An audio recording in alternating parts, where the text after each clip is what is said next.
Gravando, presidente. Obrigado, Jailson. Bom dia a todos. Hoje, dia 5 de abril de 2024, 8 horas e 42 minutos. Estamos iniciando a sessão de julgamento da 7ª Câmara Julgadora do Tribunal de Imposto e Taxa. Agradeço a presença de todos, doutor Henrique, doutora Maria Anselmo, doutora Luciana, doutor Rodolfo. Também agradeço a presença da doutora Elise, doutora Gabriela e doutor Marcelo, e também a atenção do Jailson, que está nos auxiliando aqui. Agradeço a presença dele também. Dando início à sessão de julgamento, peço a todos os juízes que abram o processo do AIM 445 Gerdau S.A. Processo é um recurso misto, processo de minha relatoria. A doutora Elise está presente para fazer sustentação oral. Doutora Elise, eu estou convertendo esse julgamento em diligência, vou passar a leitura do voto e depois eu explico a razão da diligência. E aí, se a senhora quiser, a senhora pode fazer a sustentação oral agora ou no retorno dos autos. Tá ok?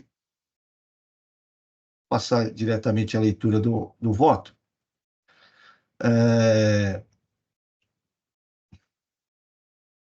Antes de um recurso de... Eu vou ultrapassar a leitura do relatório e vou direto pelo voto da diligência, tá? É um recurso misto, recurso ordinário e recurso de ofício, tá? A partir do item 7 do voto. O AIM contém acusação de recebimento de mercadorias desacompanhadas de documentação fiscal. O relato infracional informa que as notas fiscais eletrônicas foram emitidas por Mara Flowers, comercial de metais ferrosos e não ferrosos e plásticos, EIREV, que teve sua inscrição estadual declarada nula pela Secretaria da Fazenda do Estado de São Paulo, através do processo número tal, a partir de 30 de 4 de 2017, pela simulação de existência do estabelecimento para o qual foi concedida a inscrição. A primeira instância manteve integralmente a exigência da multa e excluiu a exigência do imposto e dos respectivos juros de mora. A DRF, em parecer de recurso de ofício, opera pelo restabelecimento da exigência do imposto e dos juros moratórios. A DRF alega que, abre aspas, não há nos autos a comprovação de que os respectivos débitos foram lançados no livro registro de apuração de ICMS, dos termos do artigo 132, parágrafo 1º, item 3 do RICMES, fecha aspas. Por outro lado, observe que a decisão de primeira instância se pautou na manifestação do AFR, que asseverou, abre aspas, por um erro de sistema, foi indevidamente cobrado o imposto, razão pela qual pugnamos pelo cancelamento da exigência do ICMS e juros, mantendo-se a cobrança da multa aplicada, pelas razões a seguir dispostas, fecha aspas. A contribuinte, por sua vez, encontra razões ao recurso de ofício, junta documentos para comprovar o recolhimento. Assim, a fim de esclarecer a questão de fato relacionada à comprovação do recolhimento do imposto, vez que a DRF argumenta inexistência de prova e o fisco atribui a exigência do imposto a erro do sistema, converto o julgamento em diligência para que o FR analise os documentos trazidos pela autuada e manifeste conclusivamente no sentido de esclarecer se houve recolhimento do ICMS referente às operações que compõem esse AIM, após a DRF e a contribuinte. O voto é curto, tá? Mas essa é a questão. A contribuinte vai e traz, enquanto razões, os documentos que comprovam o regular recolhimento via conta gráfica. Então, estou convertendo o julgamento em diligência para análise do AFR. Alguém tem alguma dúvida? Gostaria de se manifestar? Doutora, tem algum problema fazer a sustentação oral no retorno? Imagina, não tem problema algum. Eu Tá, prefiro, joia. obrigada. Eu que agradeço. Eu vou fazer só o registro do voto. Eu já encerro os debates, verificando o quórum.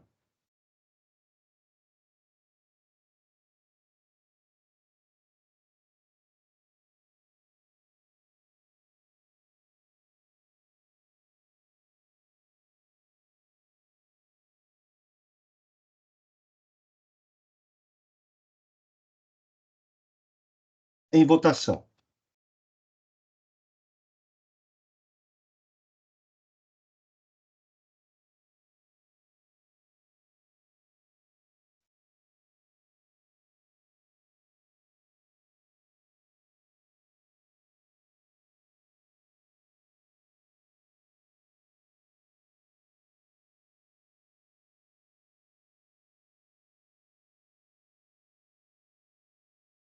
Julgamento encerrado, doutora. Decisão unânime pela conversão de julgamento em diligência, tá?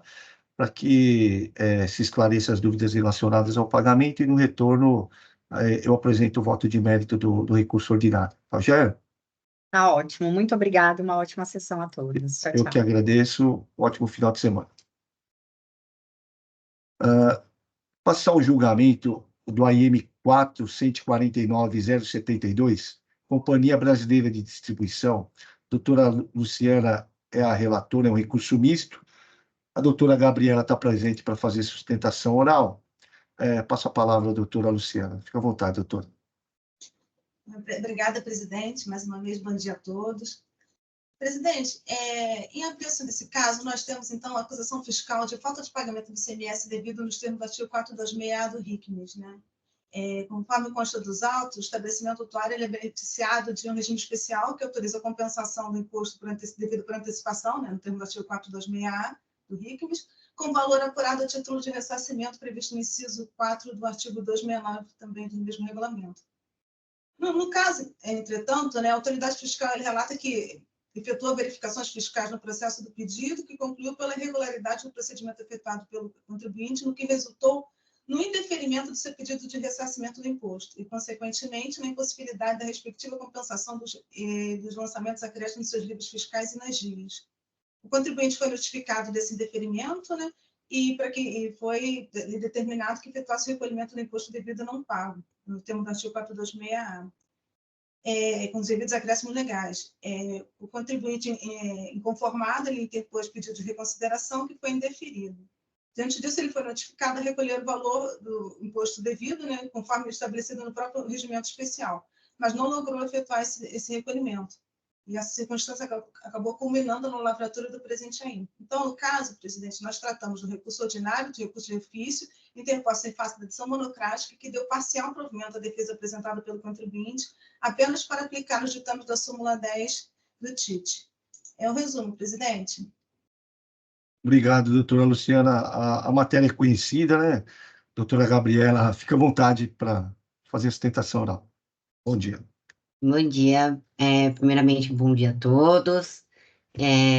Como já muito bem adiantado, a matéria é conhecida, então serei muito pontual aqui na sustentação oral. Além do que já relatado, nossa defesa mostrou que existe um mandado de segurança ajuizado pela recorrente, Companhia Brasileira de Distribuição, em 2020, com trânsito em julgado em 2021, favorável à recorrente, em que foi decidido que ela não estaria sujeita ao recolhimento antecipado do ICMS quando dá entrada no estado de São Paulo, porque não há previsão na lei estadual desse fato gerador. Então, é uma norma infralegal, o 426A. Então, essa decisão ela foi transitada em julgado em 2021. Esse auto de infração foi lavrado em 2022, ou seja, depois do trânsito em julgado favorável à recorrente. Por isso, ano passado, em março, quando esse auto de infração veio a julgamento, foi convertido em diligência para que a Fazenda se manifestasse, e a recorrente também. A Fazenda se manifestou no sentido de que os fatos geradores eles são anteriores ao ajuizamento do mandado de segurança e que, por causa disso, deveria ser aplicado a súmula 271 do STF. No entanto, demonstramos, né, também na nossa resposta à diligência, que o auto de infração ele foi lavrado posteriormente ao trânsito em julgado, não poderia ter sido lavrado, por isso, a exigência pelo 426A, ela não deve subsistir. Juntamos em memoriais, também na manifestação de diligência, diversas decisões já aqui do TIT, decidindo nesse sentido, e, além disso, por enquanto, temos todas as decisões judiciais a nosso favor, cancelando esses autos de infração. Então, só gostaria de chamar a atenção para esse ponto. Muito obrigada. Obrigado, doutora Gabriela, pela brevidade, né? Objetividade também da particularidade desse caso. E eu passo a palavra à doutora Luciana. Ok, presidente, eu também agradeço e parabenizo a doutora Gabriela pela objetividade. Já inicio falando sobre o recurso de ofício, né? Na verdade, eu não estou negando o provimento ao recurso de ofício interposto, na verdade, a súmula 10, né, já está incorporada no âmbito desse Tribunal de Impostos e Taxas, foi revisada no ano passado. E passo, então, à leitura do recurso ordinário, né? Quanto às preliminares de nulidade, né, o contribuinte ele alega que seria uma inobservância dos princípios da ampla defesa do contraditório. Eu rejeito essa preliminar, eu digo que o contribuinte já teve plena oportunidade de se manifestar sobre os fatos que deram origem à atuação fiscal, tanto na fase fiscalizatória como ao longo do processo administrativo. Tampouco vislumbro em observância dos demais princípios que regem a atuação da administração pública do processo administrativo tributário. A gente está em plena concordância com o artigo 142 do CTN. Também tem que as provas colacionadas nos autos se mostram suficientes a suportar a acusação fiscal e demonstram claramente as razões que conduziram ao indeferimento do pedido de ressarcimento apresentado e comprovam o desatendimento ao estabelecido no regime especial. Então, eu entendo que há obediência ao que dispõe o parágrafo 1º do artigo 34 da Lei 13.457 de 2009. Então, eu digo que as preliminares de nulidade levantadas pelo autuado carecem de substrato, o acto ensejar a nulidade do AIM. Passo, então, a análise do mérito, né? Eu analiso primeiro a dimensão fática da controvérsia, registro de plano, né, que o autuado ele traz, né, um voto, né, que eu proferi, né, no AIM 41.036-1 na primeira Câmara, né, e nesse julgamento o entendimento da Câmara era que o artigo, inciso 1, artigo 93 da Lei 13.457, né, que a análise do ressarcimento, de pedido de ressarcimento, não seria impedida, né, pelo órgão competente. Na verdade, não se incluiria na competência desse tribunal. Eu entendo que o entendimento dessa Câmara é diverso, né, que entende-se que realmente o inciso 93, o inciso 1, impede realmente essa análise, mas, de qualquer forma, como eu, naquele momento, né, eu me posicionei por esse entendimento, e aqui eu também me posiciono, mas, por amor ao debate, eu examino a controvérsia posta, né, analiso, então, os pontos que o autuado colocou, né, primeiro ponto, a insurgência acaba dirigindo-se à contestação da metodologia empregada na análise fiscal do pedido de ressarcimento apresentado. O primeiro ponto seria que teria sido feito por base de presunções, né, para, a partir da análise amostral, concluir que a integralidade das informações fornecidas conteria inconsistências.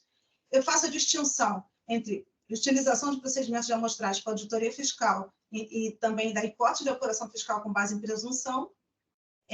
São coisas distintas, eu explico a distinção. E passo também a análise da técnica, né? Da técnica de análise utilizada, que na verdade foi a técnica de amostragem, que utilizou as mercadorias com maior impacto no cálculo do imposto a ser ressarcido, as 5 mercadorias com maior impacto. E digo também que houve a análise pelo fisco, não se limitou à amostra, né? E eu trago no item 58 do meu voto, eu transcrevo, né, toda a análise que o fisco fez em relação às operações não realizadas, aos saldos iniciais extraídos do arquivo magnético e do registro de inventário, os saldos iniciais do mês corrente, saldos finais do mês anterior, mercadorias que sequer constavam listado no livro de registro de inventário do contribuinte. Então, eu digo que não se pode negar que há uma sucessão de divergências, que, embora contundentes, não foram esclarecidos pelo contribuinte ao longo do processo. Muito embora se questione a metodologia de apuração utilizada pela autoridade autuante, entendo que pela correção da aludida técnica fiscal, refletindo salutar prática estatística contábil aritmética. O autuado também diz que teria sido efetuado comparações pelo valor unitário das aquisições realizadas a partir de parâmetros que não seriam aqueles eleitos pela metodologia da portaria CAT 17 de 99. Sustenta que o valor unitário do registro inventário não poderia ser utilizado para comparação. E eu verifico que, ante as explicações do fisco, o que se mostra, na verdade, é a incorreção dos registros das operações apresentadas pelos contribuintes e dos cálculos dos valores para confronto, a revelar o cálculo do montante do imposto a ser ressarcido sem correspondência com a realidade. E, conquanto no apelo recursal muito se tenha conjecturado acerca da suposta impossibilidade de se formular justificativas para as inconsistências apontadas na notária fiscal, eu entendo que a viabilidade da contestação era positiva e estava ao alcance da atividade probatória do autuado. E mais que, de fato, a demonstração dessa aderência aos controles de gestão do contribuinte à legislação tributária, conforme, né, exige a portaria CAT 1799, não ocorreu. Contudo, também não me passa despercebido o argumento de que outros julgamentos, né, efetuados pela 8ª Câmara Julgadora desse tribunal, decidiu pela conversão do julgamento em diligência para que a autoridade fiscal apontasse qual seria o valor que o contribuinte faria jus sob pena de configurar vício de incerteza e liquidez do crédito constituído. Em que pese o posicionamento do órgão de julgamento, né, ainda que sem efeito vinculante para nessa Câmara, de minha parte, eu tenho que o ilícito tributário é a falta de pagamento de imposto de ICMS, em razão da ocorrência de fatos geradores nos termos do artigo 426-A, débito sobre o qual não há qualquer arguição acerca de liquidez e incerteza. Os débitos foram declarados pelo próprio contribuinte em sua agio. De certo que o indeferimento do pedido de ressarcimento é a circunstância que impediu a extinção do crédito tributário, mas não o ilícito tributário que ensejou a lavratura do AIM. Então, eu entendo que não há nenhuma mácula de iliquidez e incerteza do crédito tributário aqui constituído. Então, eu entendo que não há que se olvidar que a compensação tributária tem como pressuposto crédito líquido e certo em favor do sujeito passivo, cabendo a este ônus da prova. Então, o contribuinte deveria mostrar, né, é ônus do contribuinte mostrar a certeza e liquidez do direito creditório alegado para que a compensação pretendida fosse efetuada. E não há provas nesse sentido. Ele colaciona apenas em sua defesa cópia de precedentes jurisprudenciais que entendeu hábeis a impulsionar a sua tese. Faço, então, a análise da dimensão jurídica da controvérsia, né? E aqui a questão que o contribuinte coloca é a ilegalidade e inconstitucionalidade do artigo 426-A do RICMES, que já teria sido reconhecida pelo Poder Judiciário.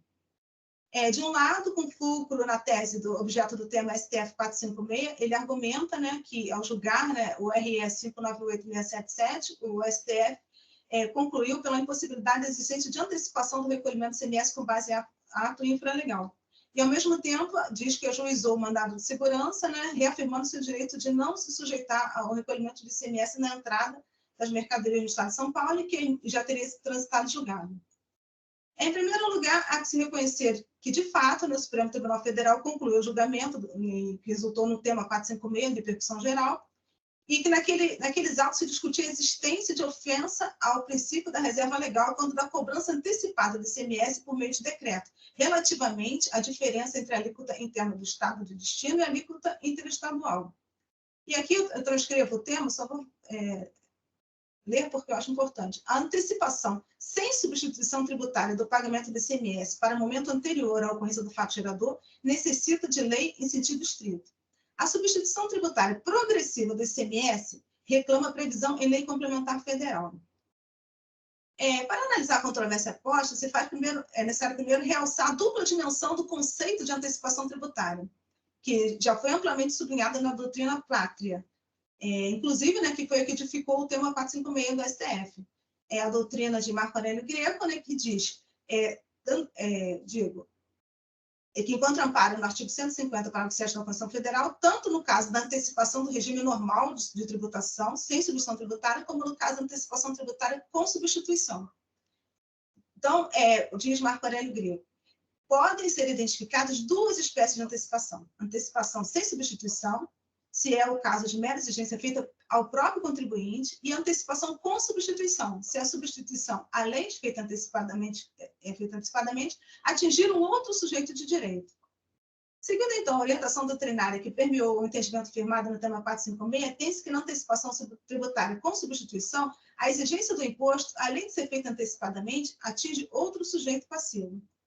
Trata-se de atribuir a determinada pessoa responsabilidade pelo recolhimento do imposto relativo ao fato gerador praticado por outro contribuinte. Diferentemente, a antecipação tributária sem substituição diz respeito à responsabilidade do adquirente da mercadoria e se refere ao ICMS de sua própria operação.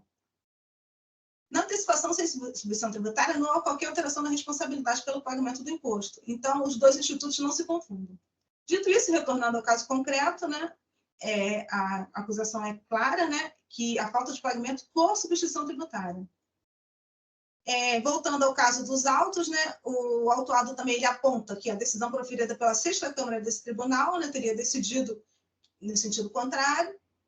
Eu respeito os fundamentos da Câmara, mas eu trago o olhar para o contexto fático e forma um juízo de pertinência, mas negativo de violação ao princípio da legalidade no caso da legislação paulista. E transcrevo, então, que a repercussão, o tema, né, a repercussão geral concerne a sistemática da antecipação tributária no regime normal de tributação, ou seja, sem substituição tributária. Então, no caso gaúcho, que é o caso que foi analisado, tratava-se de regime normal de tributação sem substituição tributária. No caso, nós estamos tratando com substituição tributária. Eu trago também a cadeia normativa, né, que sustenta o recolhimento do imposto, né, que tem indicação no artigo 426A, no artigo 60 da Lei 6374 e contra o fundamento de validade no artigo 6º e 7º da Lei Complementar 8796, que está fundamentado no artigo 7, no artigo 150, parágrafo 7 da Constituição Federal. E, por fim, também digo que, apesar de tudo isso, né, a decisão do tema 457 não ostenta caráter impositivo vinculante junto aos órgãos desse contencioso. E passo, então, à questão da análise do mandado de segurança que o autuado impetrou, né? Eu trago aqui, então, faço a leitura, né, do enunciado do tema e do voto no transito e me conduzo da data máxima no entendimento de que o desfecho da decisão favorável ao autuado tratou da antecipação sem substituição tributária, hipótese diversa da antecipação tributária com substituição que é objeto do artigo 426A. Malgrado o exposto, o que de fato ostenta relevância é que o acordo proferido pela Sexta Câmara, transitado julgado, decidiu que, abro aspas, não há que se falar no pagamento antecipado do ICMS exigido pelo 456 do Decreto 45.490. E é nesse cenário que o autuado argumenta que a coisa julgada formada poderia ser aplicada à presente discussão. Mas eu entendo que é patente o equívoco, né? Eu trago a jurisprudência Eni Lopes Meireles, o mandado de segurança não é meio inidôneo para amparar lesões de natureza pecuniária. Entretanto, é ressabido que eventuais efeitos patrimoniais devem retroagir à data da impetração mandamental.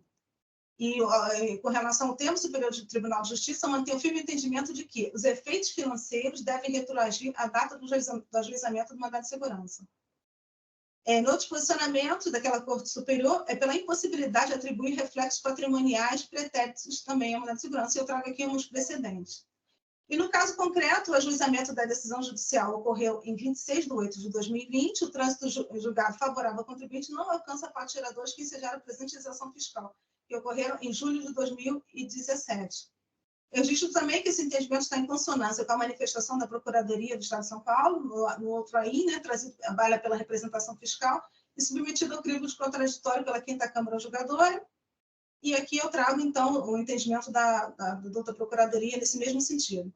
Como se vê, sob qualquer ótica de exame, a manutenção integral da exigência fiscal à medida que se impõe. Em relação à atualização do valor básico da multa, a súmula 13, né, do TIT, eu não faço mais considerações. Em relação à comunicação ao Ministério Público, né, para fins ilícitos penais contra a ordem tributária, eu digo que só após proferida uma decisão final, né, desfavorável ao contribuinte, que essa possibilidade poderia ser aventada. Quanto à apresentação de informações e documentos adicionais, o artigo 19, né, deve ser apresentado juntamente com a defesa, salvo motivo de força maior. Então, presidente, ante todo o exposto, conheço do recurso ordinário, mas nego-lhe provimento. Estou registrando meu voto. Abre para discussão, tá? Só queria fazer uma pergunta, doutora Gabriela. A senhora diz que a exigência desse ICMS já tinha o trânsito em julgado da decisão judicial. Isso. Então, a contribuinte ela não estava mais obrigada, a partir desse trânsito em julgado da decisão, a recolher o ICMS ST na entrada. Não, a partir de 2021, não. Não. E abarca fatos geradores desse AIM? Não. Então, na verdade, o que ocorre é abarca a autuação. A autuação ela foi lavrada em 2022, ela não poderia existir. Entendi, né? entendi. Não, mas assim, eu só pergunto isso, porque Uhum. assim, se ele não quer pagar na entrada, ele está pagando na saída? Ele, na verdade, sim. Na verdade, ele compensou créditos a que faz jus para Não, pagar, inclusive. Não, que eu digo é o seguinte, eu Sim. vi lá, televisão. Televisão, Aham. você vai lá e compra a televisão. Não tem Sim. destaque de ICMS na televisão, que fala que foi recolhido antecipadamente. Então, Uhum. se você tem um mandado de segurança, que vai lá e fala, eu não vou recolher na entrada, para mim tudo bem. Uhum. Mas está recolhendo na saída? Com certeza, ou na entrada do estabelecimento, que é o correto, não na entrada do Estado. Ele está recolhendo na entrada do estabelecimento? Porque, assim, Porque, assim, pela tese desenvolvida dele, ele entrou com mandato de segurança, mas ele continua utilizando da tese do recolhimento no Estado. Tanto é que ele lança e pede a compensação com o recolhimento do Estado, entendeu? Isso anteriormente ao trânsito em julgado. Entendeu? Então, assim, por isso que, assim, eu vou manter o posicionamento e vou acompanhar a doutora Luciana por causa disso, entendeu? Porque, assim, se você chegasse para mim e falasse, ó, eu entrei com mandato de segurança, e a partir da impetração do mandato de segurança, eu adotei já a postura que eu pleitei no mandato de segurança. Entendeu? Então, assim, agora, você vai lá e mantém a postura anterior. E aí, você entra com o mandato de segurança e fala, não, mas ele abarca isso aqui. Mas você manteve a mesma postura. São aqueles casos assim que a gente tem também de falar, olha, a filial ela vai lá e transfere mercadoria, faz transferência de mercadoria e emite nota fiscal, e aí ela recebe mercadoria de outro estado em transferência e vai lá e destaca o imposto, entendeu? Na guerra fiscal. Aí depois ela vem para nós e fala, olha, até a súmula 166 não exige imposto, mas você também não estorna um crédito, né? Por isso que, assim, nesse caso aqui, assim, eu tenho até um caso de minha relatoria, eu vou acompanhar a doutora Luciana por causa disso, entendeu? Porque, assim,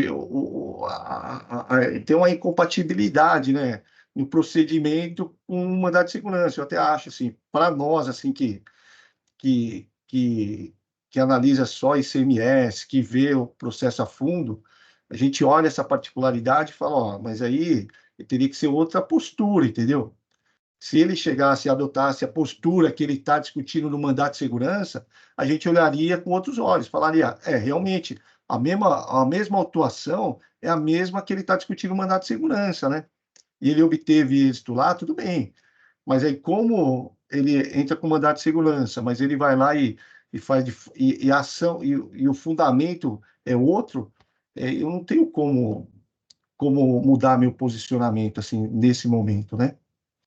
Alguém gostaria de comentar alguma coisa? Está em discussão?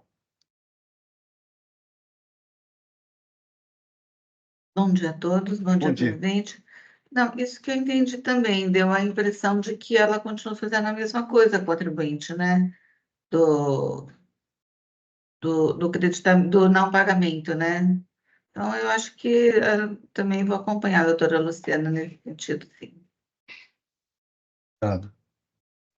Senhor presidente, só para me manifestar rapidamente, eu tenho um caso sobre a minha relatoria bastante parecido em relação à matéria de fundo, e eu tendo a enxergar as coisas da mesma maneira que a doutora Luciana, então as peculiaridades e as diferenças apontadas para ela, e também em relação à interpretação da nossa própria limitação no TIT, em relação à aplicação das decisões do Supremo.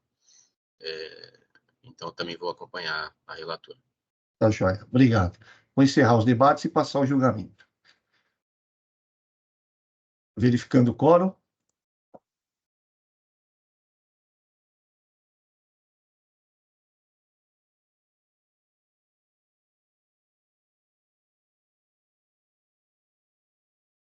Em votação.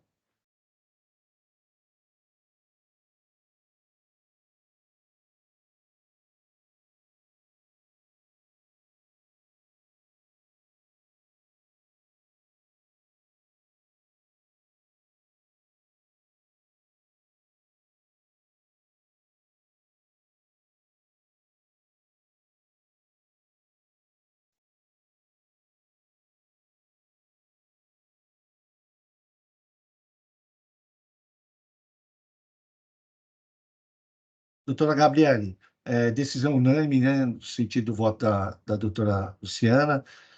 Agradeço a presença da senhora, sempre muito bem clara e objetiva, assim, muita clareza, né? Então, eu agradeço muito a presença de Vossa Senhoria. E se quiser continuar, fique à vontade. Se quiser sair, tenha um bom dia e um excelente final de semana. Muito obrigada a todos. Peço licença para me retirar. Obrigado. Passar o julgamento do AIM 450-853, Nestlé Brasil Limitada, processo de minha relatoria. Doutor Marcelo, está para fazer sustentação oral? Vou passar a leitura. O Marcelo está aqui? Tá.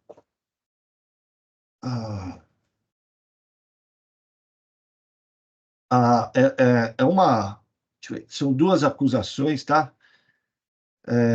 Vou passar a leitura aqui rápida. Duas acusações de deixar de pagar ICMS.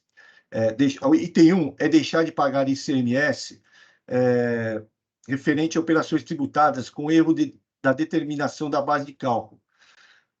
Em análise, diz o relato infracional, em análise dos documentos fiscais emitidos pelo interessado do período tal, verificou-se que houve saída de mercadorias com NCM número tal, café mesmo torrado ou descafeinado, excesso número tal, utilizando indevidamente o benefício da redução da base de cálculo de produtos da cesta básica, de forma que a carga tributária resultasse no percentual de 7%, previsto no artigo 3º do inciso 3 do anexo 2 do RICMES, em operações de saída internas de cápsula de café.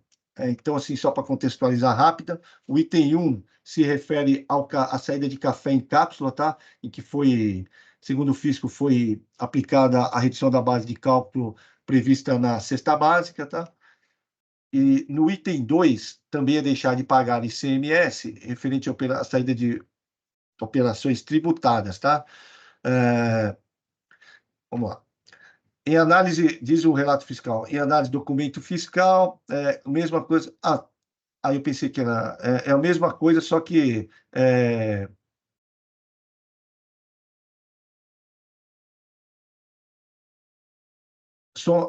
a mesma coisa, só que os períodos são diferentes, tá? Então, a acusação refere-se à redução da base de cálculo aplicada, estão cobrados, então diz respeito ao ICMS exigido na saída de café em cápsula. Doutor Marcelo, fica à vontade. A matéria já foi julgada nesse ano aqui também, né, nessa Câmara, então fica à vontade que a gente já sabe a matéria de fundo, de conhecimento. Né? Bom dia a todas e a todos os senhores. Muito obrigado por me receber aqui. Eu iria fazer uma pergunta, doutor Silvio. O outro caso da Nestlé, ele também tem a questão de café em cápsula e ele tem uma questão de leite. Não sei se não seria o caso de eu fazer uma sustentação oral só, entendeu? Não sei, por mim, porque basicamente eu aproveitaria todos os argumentos. O leite a gente também já julgou nessa Câmara, mas eu não lembro se é do mesmo contribuinte. Mas assim, pode ser, mas tem elementos diferentes, doutor Silvio. A gente apresentou laudos técnicos do INT que ficaram prontos agora há pouco tempo. Enfim, tem questões novas que a gente quer trazer aqui para apreciação. Então vamos fazer o seguinte: a gente inverte a pauta. Tá ótimo. Porque a sustentação oral parte dela aproveita o meu processo. Exatamente. E aí você encara primeiro o do doutor Henrique. Tá bom? Então, com certeza. Só voltar aqui no sistema aqui. Então, é o caso do doutor Henrique, né, que tem a exigência do ICMS relativa ao café em pó, né? Desculpa, ao leite em pó, que é tratado pela legislação como fórmula, né? Doutor Henrique, quer acrescentar mais alguma coisa no relatório? Se eu puder passar um pouquinho do relatório aqui, só para deixar formalizada a questão aqui da diferença entre os casos. Deixa eu só abrir aqui o documento, só um segundinho. Bom,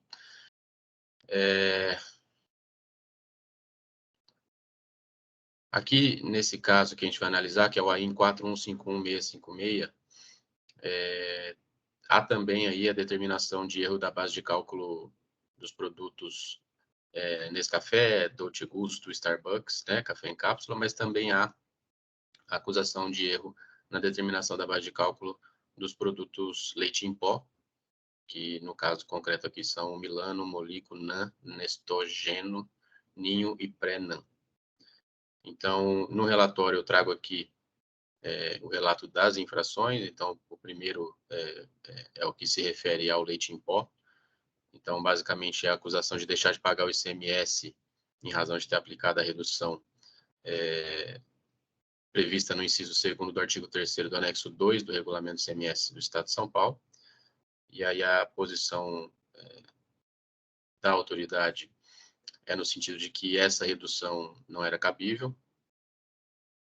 O segundo item tem a ver com o ICMS ST das operações relativas ao leite em pó, também em razão da questão da redução da base de cálculo. O terceiro item já é em relação ao café em cápsulas, que aproveita aí a matéria de fundo que o senhor presidente trouxe no relato que ele fez há pouco.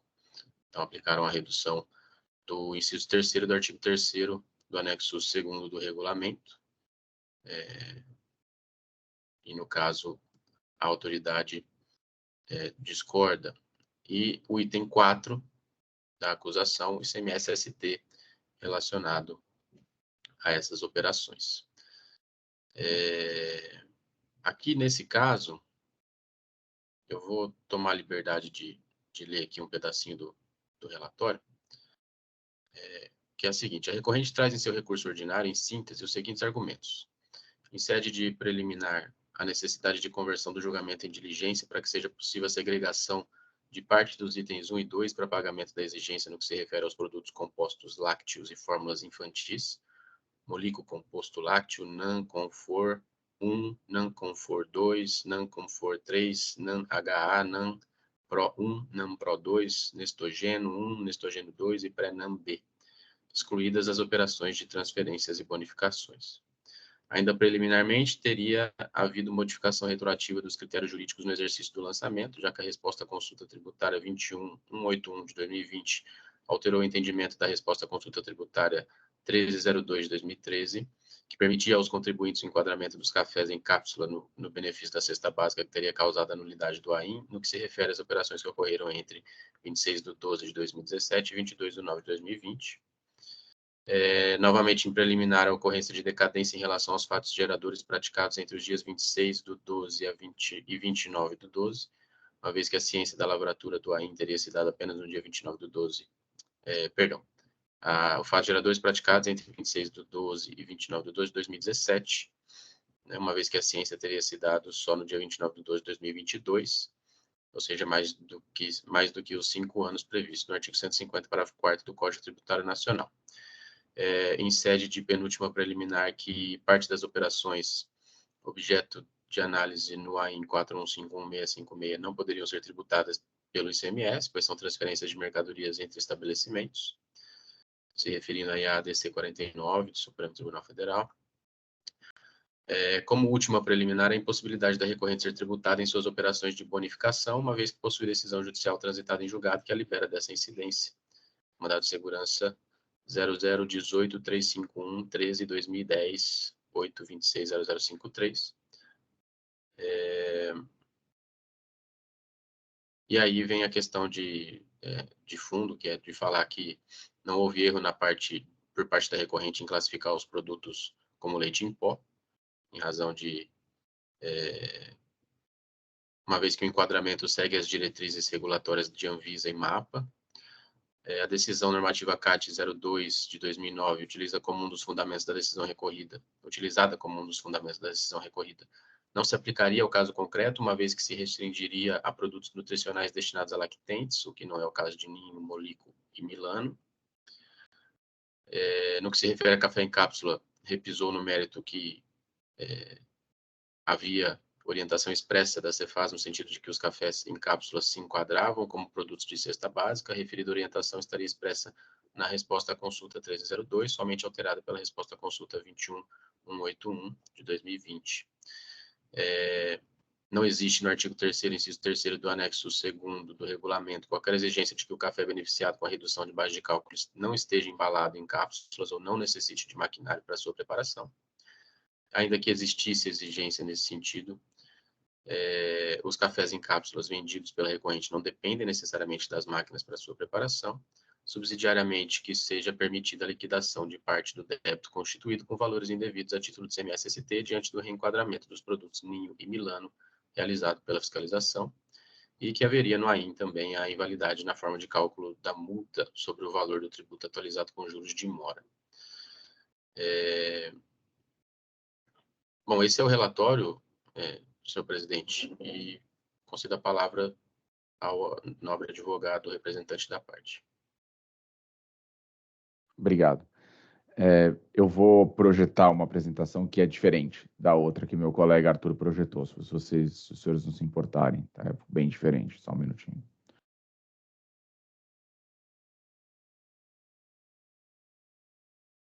Vocês estão conseguindo vê-la, não? Correto, doutor. Bom, as situações aqui dos casos já foram efetivamente analisadas pelos senhores no julgamento ocorrido em 8 de março desse ano. E o que nós aqui, até pelos valores envolvidos nas duas autuações, elas são bastante grandes aqui nesses dois casos.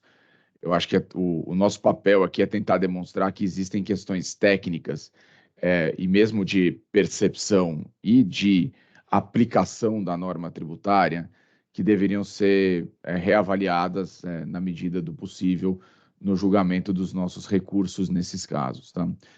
Especialmente no caso relatado pelo Dr. Henrique, nós apresentamos com os nossos memoriais que foram protocolados recentemente 2 laudos do Instituto Nacional de Tecnologia que acabaram de ficar prontos, literalmente, eles ficaram prontos pouco tempo antes do julgamento de 8 de março. E a gente não teve tempo de juntá-los para aquele julgamento, mas são laudos técnicos que foram feitos para análise de Molico e Ninho, e que demonstram, do ponto de vista técnico, que esses produtos são leites em pó. E esses laudos ajudam a refutar diversas premissas que foram utilizadas no julgamento ocorrido em 8 de março, inclusive premissas também que sustentam a acusação fiscal de que esses produtos não poderiam contar com a cesta básica.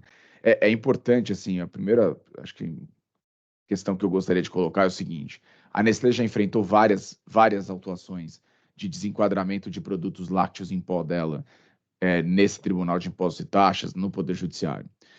O fato é que sempre foi utilizado contra a Nestlé, e os produtos, na época, eram os chamados compostos lácteos e as chamadas fórmulas infantis, que são produtos que são tratados pelo fisco, até pelo fisco federal, que é quem cabe fazer a classificação fiscal, como leites modificados, enquadrados no capítulo 19 da NCM. Mas o fisco estadual sempre alegou para a Nestlé que esses produtos não poderiam ser tratados como leites em pó, porque os rótulos desses produtos falavam que eles não eram leites em pó, ou seja, eles tinham uma outra denominação técnica. Pois bem, nesse caso, nós estamos falando de produtos que são rotulados, chamados, tratados tecnicamente como leites em pó. E ainda assim, a fiscalização do Estado de São Paulo acha meios para tentar não permitir a aplicação da cesta básica para produtos desse tipo. Lembrando que a regra da cesta básica, ela não prevê qualquer tipo de limitação ou restrição para os leites em pó. Não há qualquer regra que diga que qualquer tipo de adição a um leite em pó desqualifique esse produto para fins da cesta básica. O que seria até, de alguma forma, impossível nos dias de hoje, porque a grande maioria dos leites em pó do mercado, para não dizer praticamente todos, são adicionados de algum tipo de produto para aumentar o seu nível de conservação e padronização, como a gente vai ver, que é algo aceitável do ponto de vista regulatório, conforme os laudos do Instituto Nacional de Tecnologia.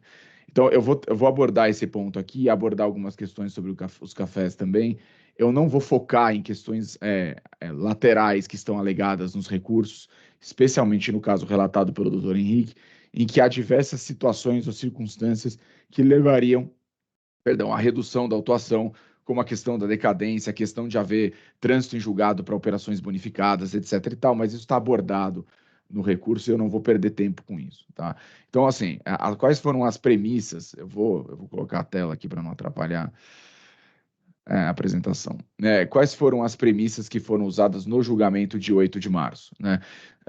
Nessa colém da Câmara? Que a decisão normativa CAT teria realizado essa diferenciação entre leite em pó modificado e leite em pó não modificado, e que ela teria determinado que o leite em pó seriam aquele produto que teriam as mesmas características nutricionais e metabólicas do leite líquido. Acho que o nosso papel aqui é demonstrar que essas premissas, elas simplesmente não se confirmam nos casos dos produtos que estão sendo analisados nessas autuações e que foram analisados nas autuações passadas. Fazendo uma ressalva, os compostos lácteos e as fórmulas infantis que são objeto da autuação que nós estamos julgando hoje, as operações com esses produtos são exatamente as operações para as quais a Nestlé quer fazer o pagamento, tá? Então, a gente está discutindo aqui apenas produtos cujo enquadramento técnico é o enquadramento de leite em pó, efetivamente de leite em pó. Então, a gente até está utilizando um trecho do voto do próprio julgador, do doutor Henrique, em que ele tenta, o voto tenta ali diferenciar leite em pó modificado e leite em pó não modificado, para a gente demonstrar, a partir dos relatórios técnicos do INT que foram juntados aos autos e que até nós pedimos que sejam apreciados com devida atenção, da diferença técnica que existe entre os dois produtos. Não há como se tratar leite em pó de forma idêntica ao leite em pó modificado.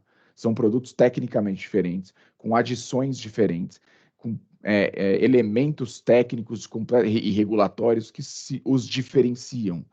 A modificação, usando a palavra de forma não técnica, né? As adições que o leite em pó sofre não são suficientes necessariamente para transformá-lo em um leite em pó modificado, porque às vezes, e é o caso dos produtos em questão, são adições que são aceitas para manter o leite em pó como um leite em pó do ponto de vista regulatório. E nesse caso, não entendemos que não há como, não há meios para que se ignore o enquadramento técnico desses produtos, de tal sorte a considerá-los não contemplados pela regra da cesta básica, mesmo sendo leites em pó. Tá? Então, eu vou pulando só para facilitar, para a gente não perder tanto tempo. Mas aqui a gente faz uma diferenciação mais simplificada dos dois produtos a partir daquilo que está nos laudos do INT. Então, o leite em pó é um produto que decorre da desidratação da leite de vaca integral, desnatado ou parcialmente desnatado e apto para alimentação humana sob processos tecnologicamente adequados. Essa é a definição da Instrução Normativa MAPA. O leite modificado é um produto que tem adição de fermento lácteo, ácido lácteo, açúcares, sucos de frutas ou outras substâncias, e essa é a definição da Instrução Normativa 27 de 2007 do MAPA também. Então, são produtos completamente diferentes. O fato de haver adições de determinados produtos, vitaminas e minerais ao leite de vaca no processo de fabricação ou de secagem do leite para transformá-lo em leite em pó, não altera a sua condição de leite em pó, efetivamente falando de leite e de leite em pó. Né? Esses produtos, e o laudo do INT demonstra isso, são produtos que servem para padronização do leite. Ou seja, a vaca, né, a extração do leite de vaca, ele pode acontecer em vários momentos da vida do animal, e isso pode gerar diferenças no padrão do leite. Então, do ponto de vista regulatório, a adição de vitaminas e minerais serve para padronizar o leite in natura, de modo que ele possa ser transformado em leite em pó e ser colocado no mercado. Ou seja, é um processo que ele é básico de transformação de leite líquido in natura em leite em pó. Não é um processo dos produtos da Nestlé. Ele é um processo que deve ser aplicado a praticamente, se não todos, os leites em pó do mercado. De modo que afastar a tributação da cesta básica para leite em pó que passe por essa padronização significa basicamente esvaziar a norma do jeito que ela está prevista no regulamento do CMS de São Paulo.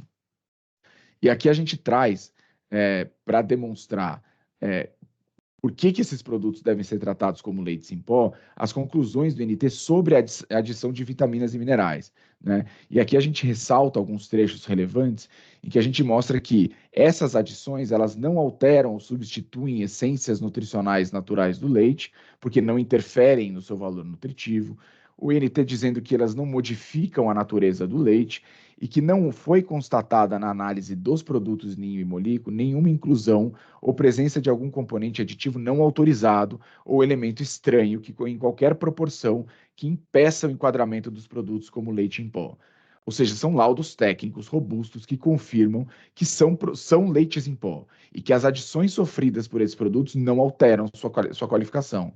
De modo que, para refutar o enquadramento desses produtos na regra da cesta básica, a fiscalização de São Paulo deveria trazer elementos técnicos que tentem contestar essas conclusões de um instituto que é imparcial, ligado ao governo federal, enfim, que está produzindo um laudo que é absolutamente imparcial do ponto de vista técnico.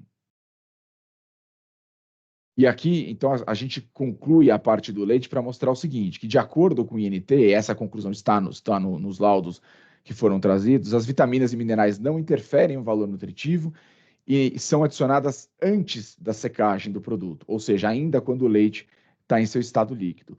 Portanto, eles possuem as mesmas características nutricionais e metabólicas que o leite líquido tem. É importante indicar que os laudos, os produtos analisados pelo INT são basicamente os Milano, Molico, Ninho, e aí a gente destaca aqui à esquerda da apresentação os produtos listados nas autuações. Existem diferenças, às vezes, de ensacamento, de embalagem, mas basicamente o INT analisou esses 3 produtos, o Ninho, o Molico e o Milano. Com base nesses laudos, que apenas assim, são elementos técnicos novos, relevantes, vindos de um instituto imparcial, mas que acabam confirmando tudo aquilo que nós vemos trazendo nos casos, nós pedimos que essa questão seja reexaminada por essa Câmara com determinado cuidado, considerando o valor envolvido nas autuações, porque, em última análise, o desenquadramento da tributação ou da condição desses produtos como contemplados pela cesta básica, ele acaba não tendo respaldo técnico necessário para tanto.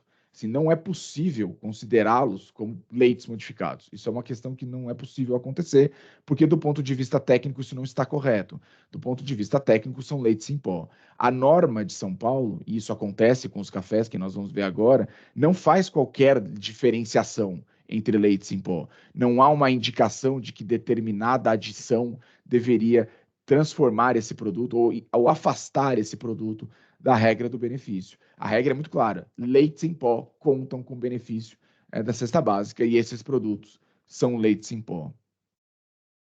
E aqui, passando para a questão dos cafés, aqui a nossa ideia, nesse caso a gente não tem argumentos diferentes do recurso, então eu vou ser um pouco mais rápido, mas a gente tenta refutar um pouco o que já foi julgado por essa Câmara, de novo, considerando, e eu peço até desculpas pelo tempo de vocês, mas os valores são muito elevados e, de fato, são casos muito relevantes para a companhia. Então, assim, a gente ressalta de novo a regra, né? A regra diz que a cesta básica se aplica para café torrado em grão moído e descafeinado, classificado na posição 0901 da ANBM, né? Então, assim, não há qualquer tipo de exclusão em torno disso, considerando preço, envasamento, uso de maquinário, não há qualquer tipo de exceção para a regra. E como a gente já demonstrou no nosso recurso, e acho que no julgamento anterior também, quando o Estado de São Paulo quis fazer isso em relação a determinados produtos, o fez de forma expressa, né? Outros estados fizeram isso de forma expressa, mudaram a sua regra para afastar a cesta básica para produtos encapsulados. Acho que não cabe a mim, a nós aqui como representantes da Nestlé, acho que não cabe a nós aqui nessa sessão discutir se o café encapsulado merece ou não merece o tratamento da cesta básica.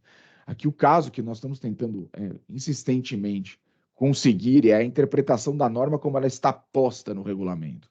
É uma norma que não permite uma interpretação restritiva e nós não estamos tentando fazer uma interpretação benéfica. Nós estamos tentando que a norma seja aplicada do jeito que ela está expressa na legislação e do jeito, inclusive, que o próprio Estado de São Paulo entendia até 2020. E essa é uma questão bastante importante. A gente entende que a resposta à consulta não é nem a de 2013, nem a de 2020. São respostas a consultas feitas ou consultas formais apresentadas pela Nestlé. Mas são orientadores de procedimento do contribuinte. Assim, até para fins de aplicação de multa punitiva, a Nestlé, entre 2013 e 2020, tinha um posicionamento da Secretaria da Fazenda que não faria qualquer sentido se aplicar para cápsulas de outro contribuinte, não as dela, dizendo que as cápsulas de café contavam com a redução da base da cesta básica. Então, e depois disso, a Secretaria da Fazenda revê o procedimento, volta para fatos geradores anteriores a esta revisão e ainda por cima aplica uma multa, como se a Nestlé tivesse cometido uma infração à legislação tributária, baseada na própria orientação, ainda que para outro contribuinte, mas na própria orientação do fisco a respeito. Existem precedentes da Secretaria, do próprio Tribunal de Impostos e Taxas, dizendo que as respostas a consultas, ainda que não vinculantes a outros contribuintes, são orientadoras, são orientadoras de procedimento. Então, há uma orientação no procedimento quando uma consulta é feita nesse sentido. E sequer podemos saber por que a Secretaria da Fazenda mudou o seu entendimento entre 2013 e 2020, considerando que não houve uma mudança de regra. Mas isso também nem é o questionamento nesse momento. O questionamento é que havia uma orientação num sentido e a Nestlé seguiu, pelo menos para grande parte dos fatos geradores dessa autuação, essa orientação. Então, ainda que o Tribunal de Impostos e Taxas entenda que as cápsulas devem ser tributadas com base na nova orientação, porque este fato, apesar de não vincular a Nestlé, ele é relevante na fundamentação da autuação, ainda assim, pelo menos, desconsiderar ou considerar que não houve infração à legislação tributária pela Nestlé até o momento em que essa orientação foi alterada. Aqui a gente traz exatamente esse ponto do fisco ter a orientação, e das regras que determinam que esse tipo de orientação da consultoria, da Secretaria da Fazenda, ela é relevante para o procedimento, para o comportamento do contribuinte. Então, a própria voto aqui de um caso que foi julgado pela Câmara Superior. Então, isso eu também não vou me alongar nesse sentido, porque isso está abordado no recurso, mas isso é um ponto relevante que nós queremos trazer, e acho que talvez uma nova abordagem dos outros casos é olhar o fato de que não houve infração, ao menos, à legislação tributária no período em que a Nestlé seguiu uma orientação do fisco. Acho que isso parece importante. E aí, o que é muito relevante para nós é entender ou tentar refutar a segunda premissa. O fato das cápsulas serem tidas como produtos premium é um fato que ele simplesmente não pode ser colocado como elemento de interpretação e aplicação da norma. Até porque existem vários outros exemplos de produtos premium que contam com a redução da cesta básica. E aqui a gente vai trazer um exemplo apenas para mostrar para o Tribunal de Impostos e Taxas a situação em que a Nestlé está. Porque, no fim das contas, a Nestlé e essas autuações da Nestlé, pelo que a gente sabe do mercado, são as primeiras em relação aos cafés encapsulados. A Nestlé foi posta numa situação de absoluta insegurança jurídica em relação a esse tema, porque havia uma orientação da Secretaria da Fazenda a respeito que vigorou por 7 anos, essa orientação foi alterada, então a Nestlé estava tributando as suas cápsulas de acordo com o entendimento do fisco, ainda que para outro contribuinte, esse entendimento foi alterado, sem alteração da norma, começaram a vir autuações super relevantes, em valores extremamente elevados, para alterar a tributação das suas cápsulas, com base em argumentos que, primeiro, levam à retroatividade dessa mudança desse critério e com base em elementos que também se aplicam a outros setores da economia e que não necessariamente estão sofrendo o mesmo tipo de retaliação. E aqui a gente vai pegar como exemplo os peixes. Por que os peixes? Porque os peixes também eles estão ali tratados na cesta básica e eles têm uma gama muito grande de produtos, em que há produtos simples, mais baratos, e produtos premium. Então, a gente pega como exemplo o quilo da sardinha, que é de R$16,80. Aí a gente vai para o quilo do salmão, que é de basicamente R$80. E aí a gente vai para o quilo do atum, bluefin, que é de R$380. E aí a gente tem uma resposta à consulta da Secretaria da Fazenda de 2019, dizendo claramente que a redução da base de cálculo prevista no artigo 3º, inciso 8º, poderá ser aplicada a operações com sardinha, com salmão, com atum, com todos os peixes. Cadê o critério do premium aqui? Não existe. Esse critério do premium está sendo aplicado só para os cafés em cápsulas. Então, é uma situação que coloca a Nestlé, e aí acho que todos os outros contribuintes que estão começando a ser autuados a respeito, numa condição de absoluta desvantagem em relação a absolutamente outras empresas, outros setores da economia, sem que o Estado de São Paulo dê o tratamento adequado, que é alterar a norma. Se o Estado de São Paulo não concorda com isso, que altere a norma, que passe a tributar isso a partir de um momento futuro e com determinada previsão e com determinada segurança. Aqui a gente insiste de que há cafés premium em valores muito mais elevados que aqueles que da Nestlé são comercializados, aqui como o café Maragogipe, cujo 100 gramas custa absolutamente R$90, e esse café vai contar com o benefício da cesta básica. O café Jacu, famoso por ser o mais caro do Brasil, em que 1 quilo desse café custa R$1.000, e esse café vai contar com o benefício da cesta básica, porque ele é um café em pó, um café torrado, um café moído, convencional, e que não precisa de maquinário, etc, etc e tal. Então, o critério do premium, ele é um critério que ele não deve se aplicar, ou se ele se aplicar, ele vai gerar absolutas desigualdades no sistema tributário, na aplicação da norma tributária da cesta básica. E aí, outro elemento que a gente quer insistir é que o fato de ser necessário um maquinário não é elemento que pode ser considerado na norma, porque, primeiro, a cápsula pode ser quebrada e ser feita em pó. Isso tem exemplos, diversos exemplos, que a gente trouxe na impugnação, a gente está trazendo um filminho aí de alguém fazendo isso. E o que a gente quer dizer aqui é que isso não é um elemento de julgamento, porque, é claro, não é o modo convencional de se usar a cápsula, mas existem vários cafés que estão sendo beneficiados pela cesta básica que são utilizados em maquinários, e que são, às vezes, maquinários muito mais caros que, por exemplo, uma máquina da Dolce Gusto. Então, esse tipo de elemento, ele é um elemento que ele trabalha com a forma como as pessoas usam e consomem os produtos. O que a gente quer mostrar aqui é simplesmente assim, uma café em cápsula pode ser consumido sem maquinismo, né? Então, isso não pode ser um elemento determinante para a restrição da norma tributária.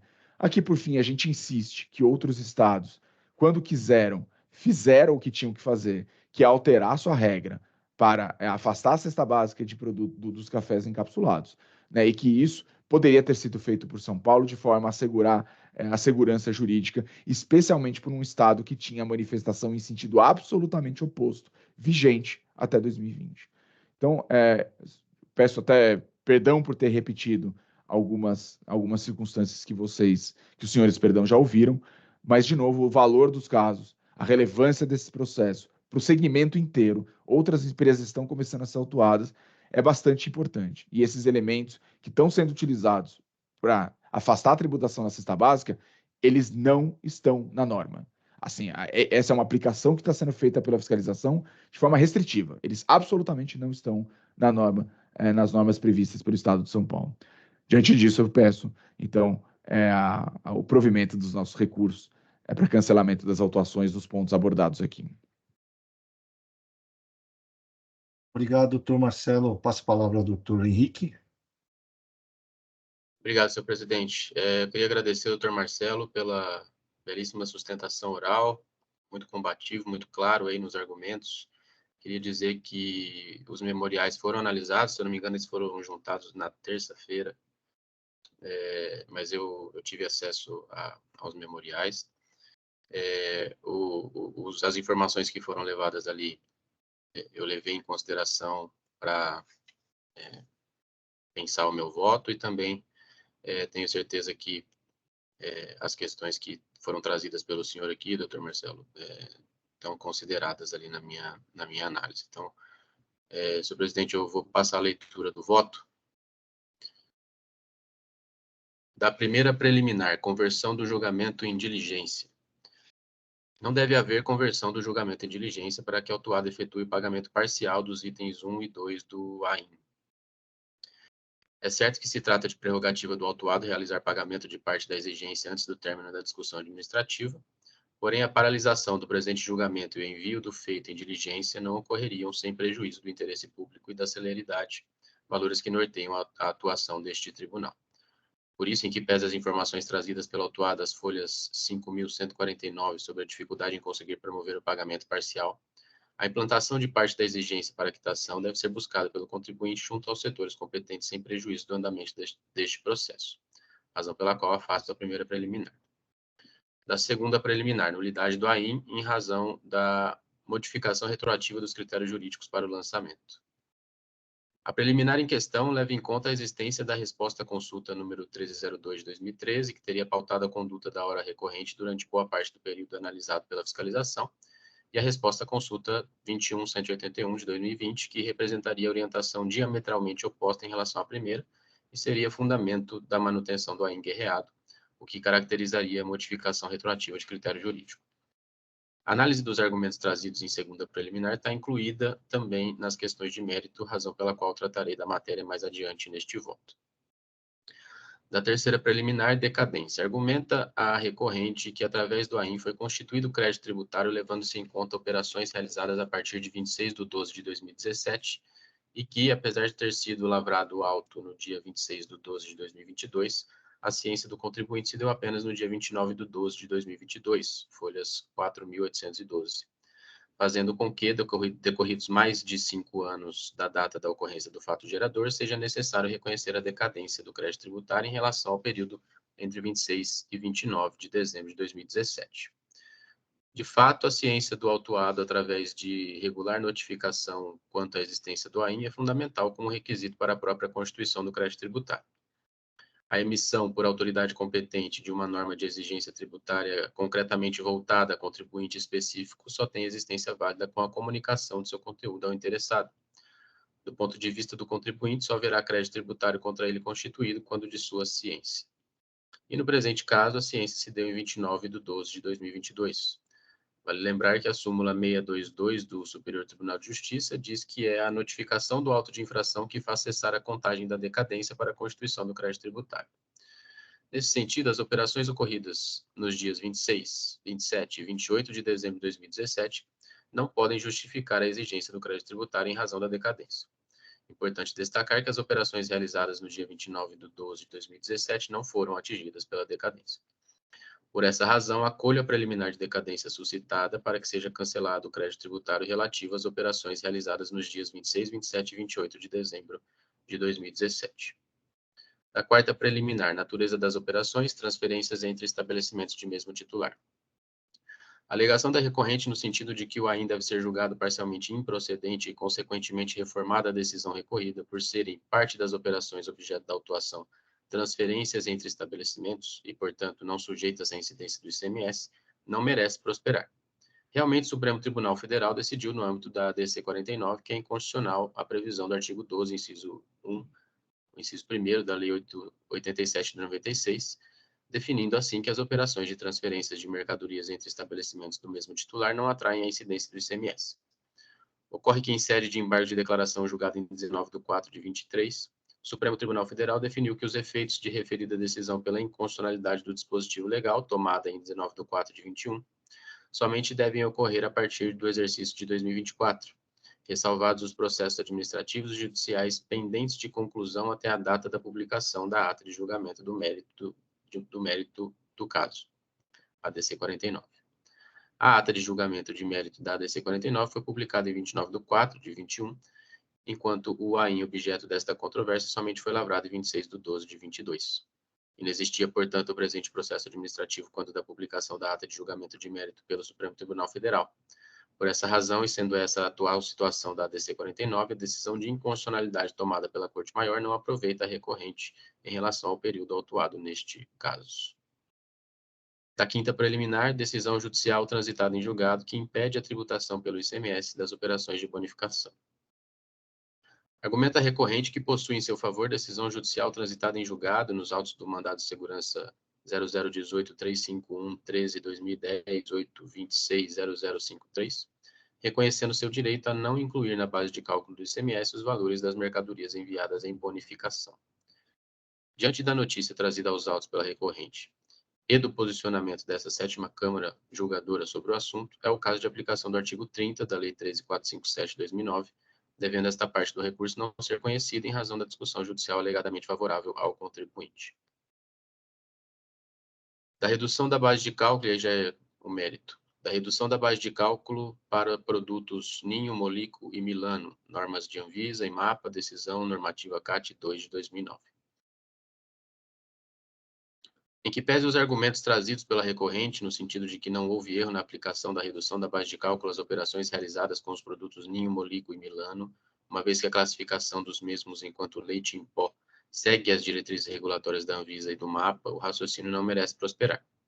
Primeiramente, é relevante dizer que a administração tributária paulista não afirma que os produtos da recorrente não são leite em pó e, portanto, não pretende negar vigência às normas advindas de Anvisa e MAPA, que, de fato, são os órgãos competentes para a definição do conceito em questão. Os produtos são leite em pó, apenas não o leite em pó que justifica a aplicação da redução da base de cálculo para produtos destinados à cesta básica. O inciso 2º do artigo 3º do anexo 2º do regulamento diz que fica reduzida a base de cálculo do imposto incidente nas operações internas com leite em pó, de forma que a carga tributária resulte no percentual de 7%. Chamado a decidir sobre a interpretação a ser dada à expressão leite em pó, em situação envolvendo produtos nutricionais para lactentes, o Estado de São Paulo expediu a decisão normativa CAT 2 de 2009. A decisão normativa CAT 2 de 2009 definiu que, para fins de aplicação da redução da base de cálculo prevista no inciso 2º do artigo 3º do anexo 2º do regulamento, leite em pó é aquele obtido a partir da secagem do leite extraindo a água de sua massa. Por conseguinte, o leite em pó tem as mesmas características nutricionais e metabólicas do leite líquido.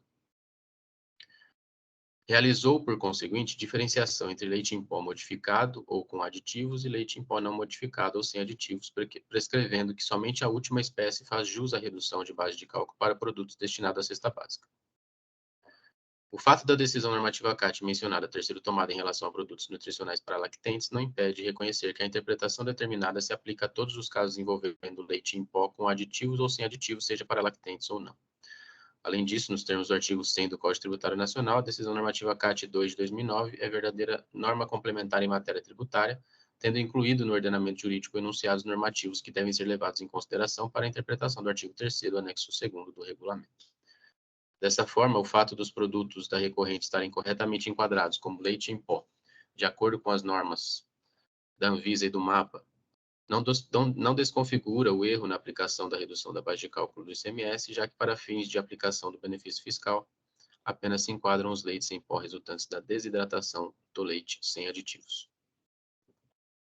Da redução da base de cálculo para café em cápsula, resposta à consulta 1302, inexistência de restrição quanto à embalagem em maquinário, desnecessidade de maquinário para o preparo. Quanto à possibilidade de redução da base de cálculo do ICMS nas operações realizadas com café em cápsulas, a recorrente argumenta que não há equívoco em aplicar o inciso 3º do artigo 3º do anexo 2º do regulamento, porque haveria até 20 de nove de 2020 orientação da Administração Tributária Paulista favorável à aplicação da redução da base de cálculo para café em cápsula, de acordo com a resposta à consulta 1302 de 2013. Além disso, o fato do café vir embalado em cápsula e ser preparado através de maquinário específico não desnatura como produto destinado à cesta básica, por ausência de exigência legal nesse sentido. E, por fim, ainda que existisse referida exigência, os cafés em cápsula da recorrente não necessitariam sempre de máquinas para o preparo. Referido dispositivo legal, prescreve que fica reduzida a base de cálculo do imposto incidente nas operações internas com café torrado em grão moído e o descafeinado, classificado na subposição 0901.2 da NBM-SH, de forma que a carga tributária resulte no percentual de 7%. No que se refere ao argumento da existência de posicionamento e orientação do Fisco Paulista favorável à aplicabilidade da redução da base de cálculo acima prescrita para o café em cápsula, decorrente da resposta à consulta 1302 de 2013, fato é que a referida resposta não foi dada tendo a recorrente como consulente. Como se sabe, as respostas às consultas tributárias apenas vinculam o consulente em relação à administração e esta em relação ao consulente, nos termos dos artigos 104 a 107 da Lei 6374 de 89. É certo que pode servir como um possível norte a pautar a conduta dos demais contribuintes, porém, no caso de redução de carga tributária, o contribuinte não pode pressupor a aplicabilidade automática ao seu caso, devendo levar ao fisco suas particularidades e buscar especificamente para o seu caso o esclarecimento das dúvidas interpretativas.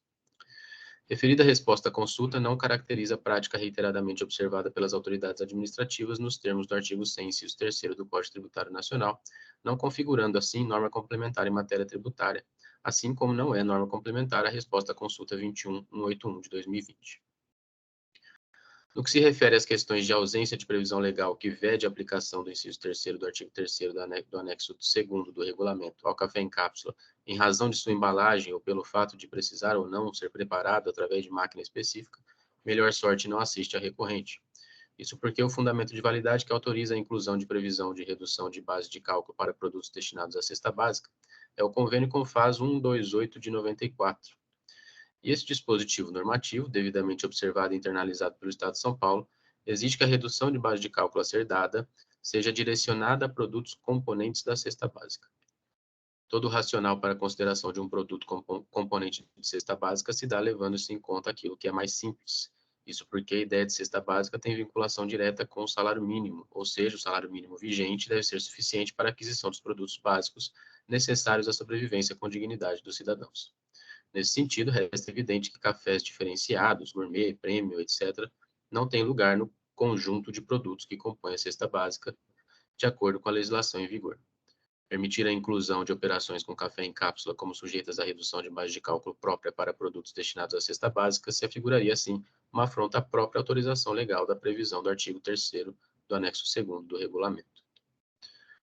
Do pedido subsidiário, liquidação de parte do débito com eventual crédito advindo de pagamento indevido de CMS-ST. Requer a recorrente que lhe seja permitida a liquidação de parte do débito constituído com valores indevidamente recolhidos a título de CMS-ST diante do reenquadramento dos produtos Ninho e Milano realizado pela fiscalização. Mencionado reenquadramento teria o efeito de fazer com que as mercadorias não mais estivessem sujeitas às normas de substituição tributária do ICMS, significando assim que o ICMS-ST recolhido se tornou crédito da autuada em relação ao fisco. Ocorre que, como bem pontuado pela douta representação fiscal em seu parecer de folhas 5.256, 5.284, falta competência a este Tribunal de Impostos e Taxas para definir questões relativas a compensações nos termos do artigo 93 da Lei 13.457 de 2009. E aí eu menciono o texto do artigo. Impossível deferir, portanto, o pedido realizado. Da invalidade da forma de cálculo da multa aplicada, por fim, a recorrente pretende a reforma da decisão para que a multa aplicada tenha sua forma de cálculo alterada, uma vez que a leitura dada pela fiscalização ao artigo 85, parágrafo 9º da 6374 de 89 estaria equivocada. Sobre este tema, este Tribunal de Impostos e Taxas houve por bem sedimentar posicionamento expressado através da súmula 13 de 2018, e aí eu menciono o texto da súmula, já conhecido de todos. Referida súmula valida a leitura realizada pela administração tributária sobre a atualização dos valores de multas, bem como reforça a validade das previsões de regulamentação do assunto na legislação paulista. Então, diante do exposto, eu voto por conhecer parcialmente do recurso ordinário, dando-lhe parcial provimento, exclusivamente para reconhecer a decadência do crédito tributário constituído através do AIM 4151-656, em relação aos dias 26, 27 e 28 de 2017, e é como voto, senhor presidente. Obrigado, doutor Henrique. O voto do doutor Henrique já estava disponível. Alguém gostaria de complementar, questionar alguma coisa? Doutora Luciana, doutora Maria Anselmo, doutor Rodolfo? Pois não, doutor. Pois não, doutor. Não, só para parabenizar o doutor Henrique pelo voto, né, muito bem colocado. Realmente eu concordo, né, o conceito de cesta básica pressupõe um conjunto mínimo de produtos, né, para atender a necessidade básica de uma família, seja, de consumo popular. Eu entendo que não há como se dizer que leite com composições diferentes das tradicionais, os cafés em cápsula se adequem realmente ao conceito de consumo popular. Entendo que os produtos exemplificados pelo patrono, como o peixe e o café em pó, que podem ser categorizados como tradicionais ou premium, né, eu entendo que eles têm as mesmas características, né? Por isso eles não podem ser diferenciados, porque não se pode se dizer dos leites com composições diferentes dos tradicionais e dos cafés em cápsulas. Então, eu entendo que são circunstâncias distintas. Mas, então, eu vou acompanhar o voto do doutor Henrique mais uma vez e parabenizo. Doutor Rodolfo? Bom dia a todos. Primeiramente, também gostaria de parabenizar o doutor Henrique pelo voto, né? Eu gostaria só de fazer um questionamento em relação à concomitância, se no caso das remessas em bonificação, ela se aplica ao ICMS todo ou simplesmente só ao ICMS próprio? E se for o caso de só ICMS próprio, né?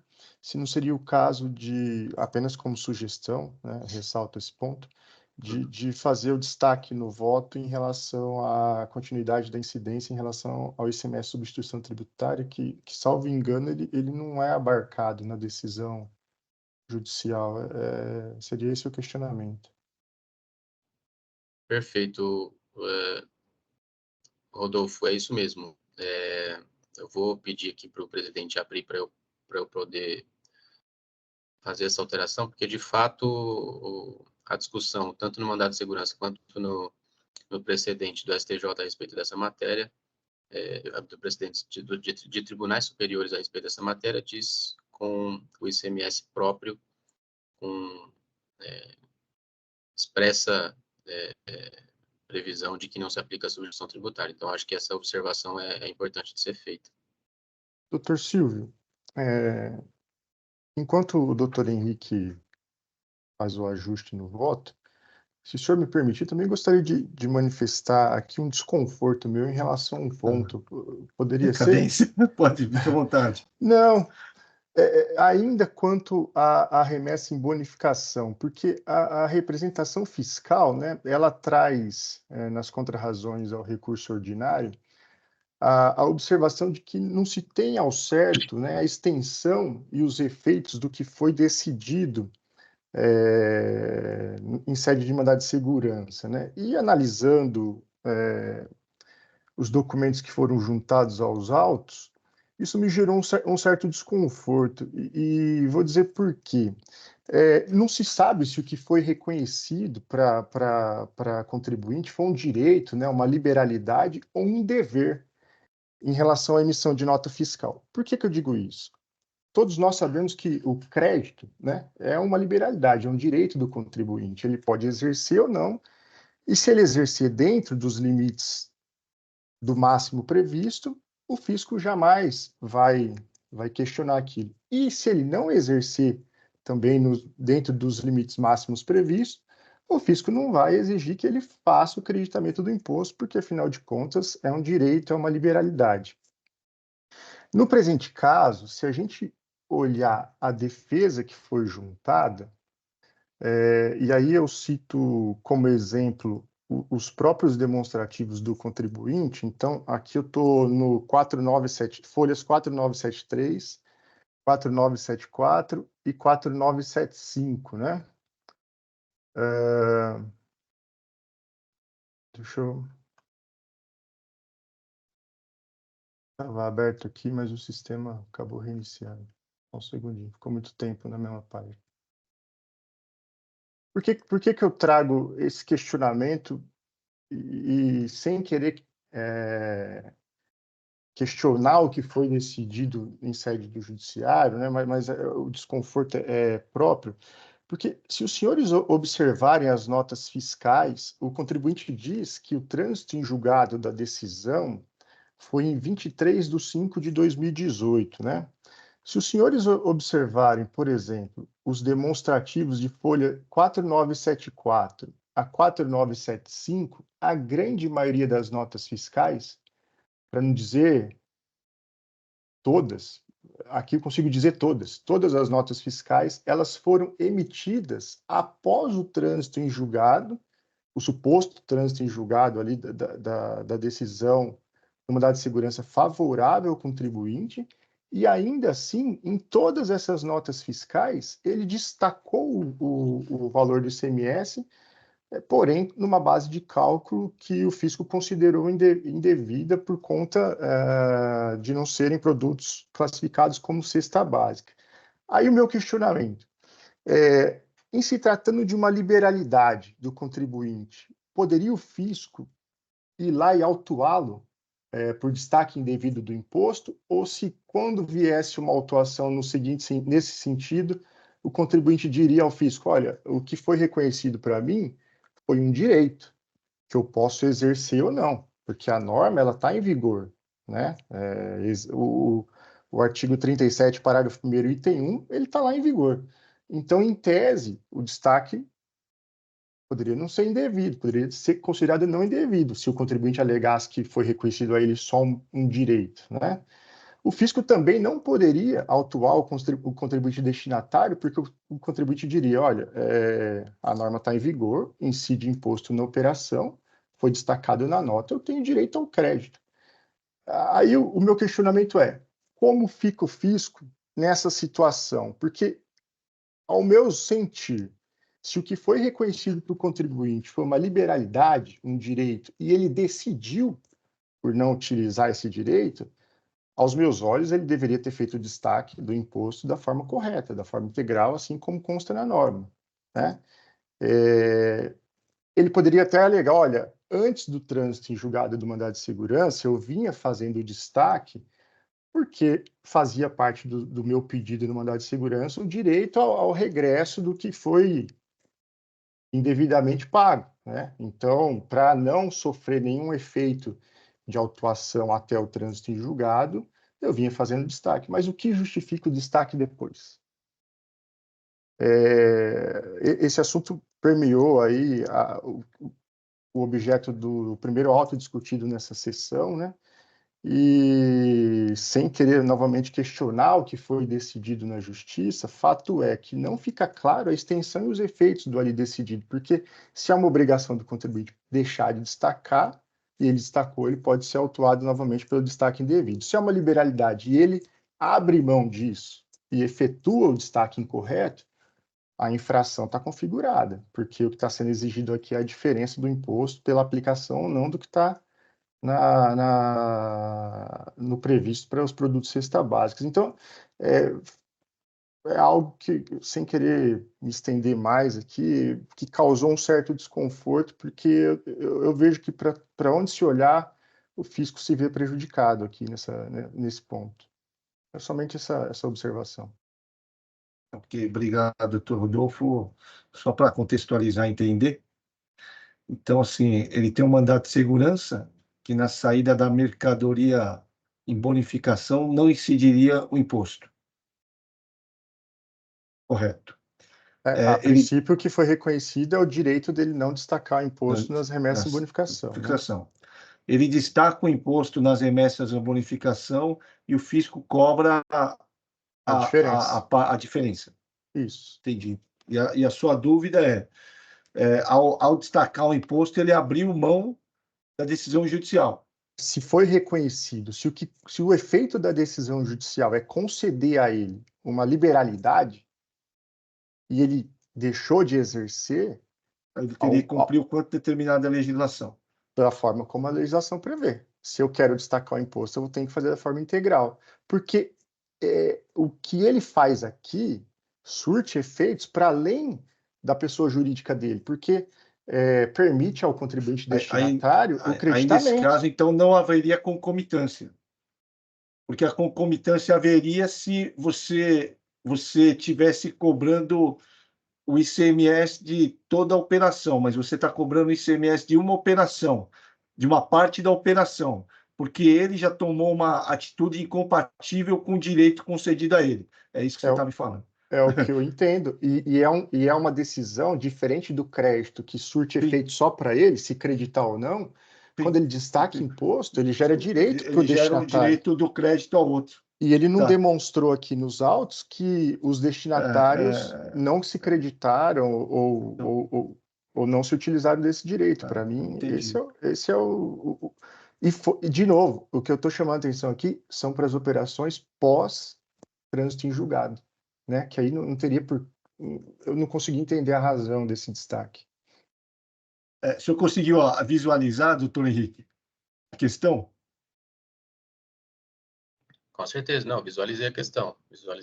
Só acho que, apesar do incômodo do Dr. Rodolfo, eu não teria elementos suficientes para firmar essa posição. Essa convicção, né?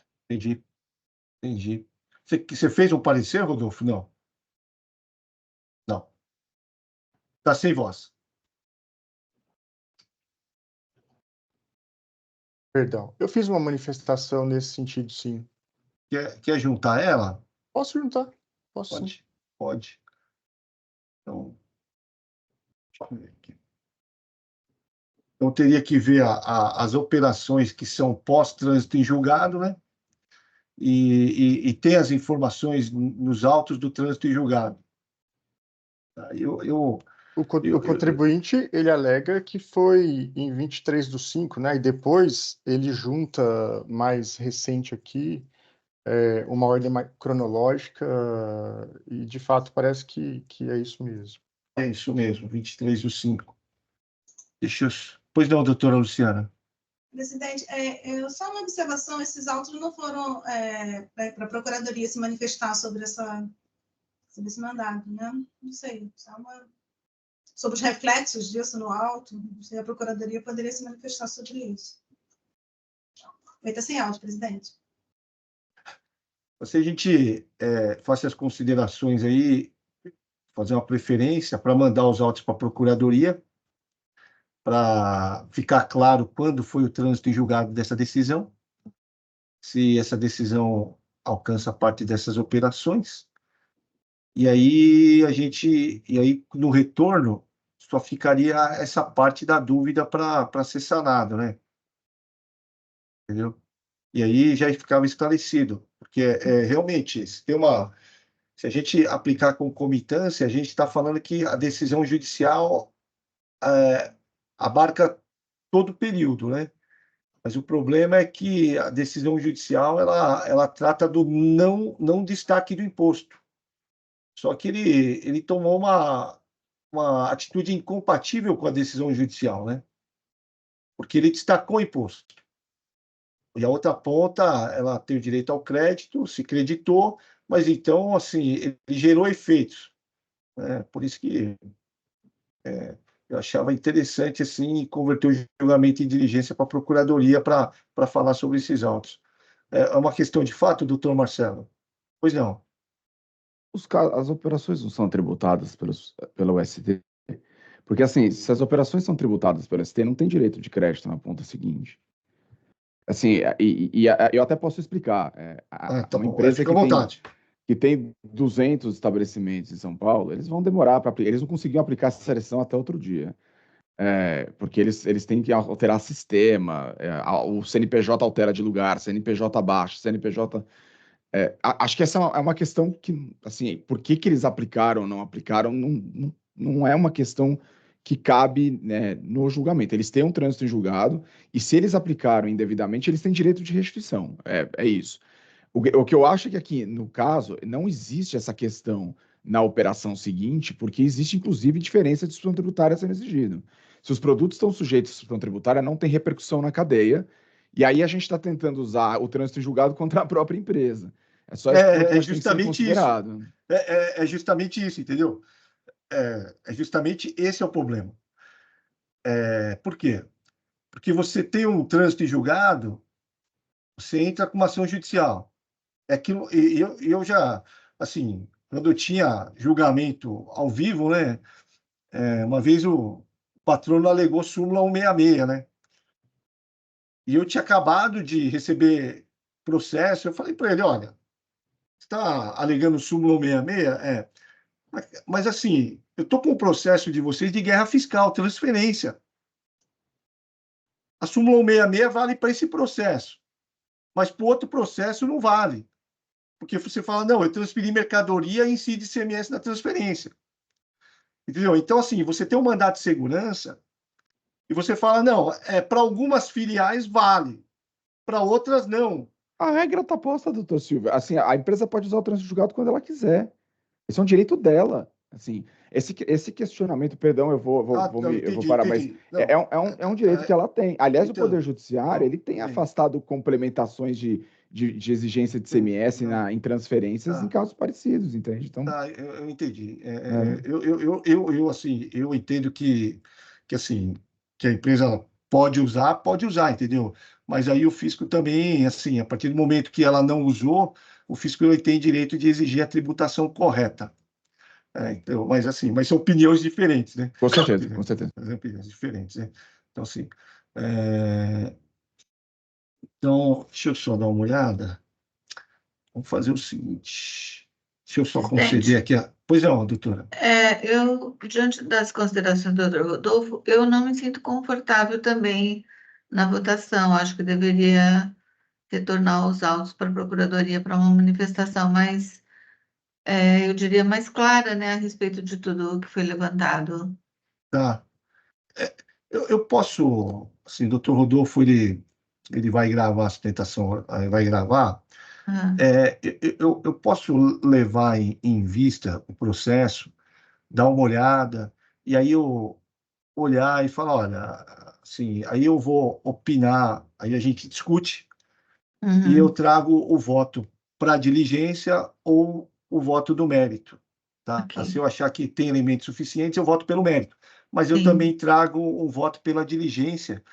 Se vocês se todos decidirem, não, acho melhor diligência, aí eu gravo o voto pela diligência e a gente vota pela diligência, entendeu? Tá bom? Perfeito, tá ótimo. Aí fica mais confortável para todo mundo, entendeu? Sim. Eu só vou abordo só esse tema, exclusivamente esse tema, né? e aí eu falo, olha, passei a manifestação da representação fiscal, tirei em vistas, e aí eu trago um voto pela diligência, e aí no dia, a gente, na discussão, se eu ou trago só pela diligência, se eu achar que está pronto para votar o mérito, eu trago um de mérito também, e a gente, antes de eu carregar o voto, a gente discute, e eu explico os dois votos. Se acharem melhor mandar para a diligência, eu mando para a diligência. Se acharem melhor não, falar, não, já está esclarecido o ponto, e aí a gente vota pelo mérito, tá? Mas também não quer dizer que eu vou votar contra o doutor Henrique, tá? Uhum. Posso analisar e falar, ó, o doutor Henrique está correto nas conclusões Sim. dele, mas de qualquer forma eu trago um voto pela diligência também, para que fique mais confortável para os demais juízes acompanhar os votos, tá bom? Ok, obrigada. Zé, bem. e obrigado pelo doutor Marcelo também, os esclarecimentos aqui. Como o doutor Henrique já tinha falado, ele é bem competente, tal. Você vê que estudou a matéria, não é um patrono que veio aqui. Às vezes a gente se lida com a situação, tem uma questão clareando e ele vai e fala de outra coisa. Não é o caso aqui, doutor Marcelo, você vê que ele veio preparado e pontualmente soube responder aqui a questão e esclarecer aqui para a Câmara, tá? Obrigado. Mas aí eu vou pedir vistas e aí eu olho com mais calma e aí eu trago as duas posições aqui, tá? Doutor Silvio, só um adendo, né? O doutor Marcelo fez uma boa lembrança que, às vezes, muitos dos produtos ali são afetos à substituição tributária, então eu acho até mais temerário, porque aí talvez houvesse um deslocamento aí do sujeito passivo, né? Porque se quem tem que recolher o tributo é o substituto tributário, né? E ele não faz o destaque, para quem é deslocado o dever do recolhimento desse imposto, né? E como que é gerido isso? E ao passo que, se ele decide fazer parcial, como é que esse novo substituto tributário recolheria o imposto se quem não deveria ter recolhido acabou fazendo uma parte do recolhimento, né? Então, eu acho assim, acabou que a não aplicação do que foi reconhecido ali no mandado de segurança gerou uma situação de segurança para o fisco. Na verdade, eu também queria uma curiosidade também na bonificação. Estou levando em vista também, porque eu estou curioso para saber como é que foi a ação judicial, né? Porque assim, se o juiz, se decisão judicial foi lá e falou, olha, não incide ICMS na saída em bonificação, então tem que ter o correspondente estorno do crédito. Então, por isso que cai naquilo que o doutor Marcelo fala. Você tem um problema operacional, entendeu? Porque você tem diversas filiais. E, de fato, é verdade. Você tem uma empresa grande, tem diversas filiais. Então, você tem que adequar o sistema a isso. Porque, às vezes, você olha e você fala assim, a quantidade eu lembro que existem decisões judiciais que são complicadas, né? Na época, eu lembro o problema do depósito compulsório do combustível. Então, o depósito compulsório, acho que era, eu não me lembro, era um problema de combustível. E eu lembro que, assim, você tinha um problema de implementação disso via mandato de segurança. Por quê? Porque como é que você ia chegar e falar assim, ó, o judiciário vai conceder o direito líquido e certo de você comprar combustível sem esse recolhimento. Entendeu? Só que como é que você vai fazer isso daí? Para cada posto de gasolina, você vai levar um mandato de segurança, na hora de abastecer, você fala para o cara, não, espera aí, tira da base de cálculo. Entendeu? E eu vejo a situação assim também. O doutor Marcelo fala a verdade, né? Fala, ó, tem um problema operacional. Por quê? Porque se você... por isso que eu queria ver a decisão judicial. Ela foi lá e falou, não, da saída da mercadoria não tributada, porque não incide fato gerador, e o crédito da mercadoria estorna o correspondente crédito, porque a sistemática do débito e crédito é assim, saída tributada, né? Então, assim, eu tenho a curiosidade, eu estou levando também, por causa das discussões, eu queria ver o que foi dito disso daí, né? E também o que foi dito no recurso ordinário. Falar, olha, tem essa decisão judicial, não deveria ter sido tributado, se foi tributado, entendeu? Tributado parcialmente. Mas é uma questão que eu vou olhar, dar uma olhada só por curiosidade, tá bom?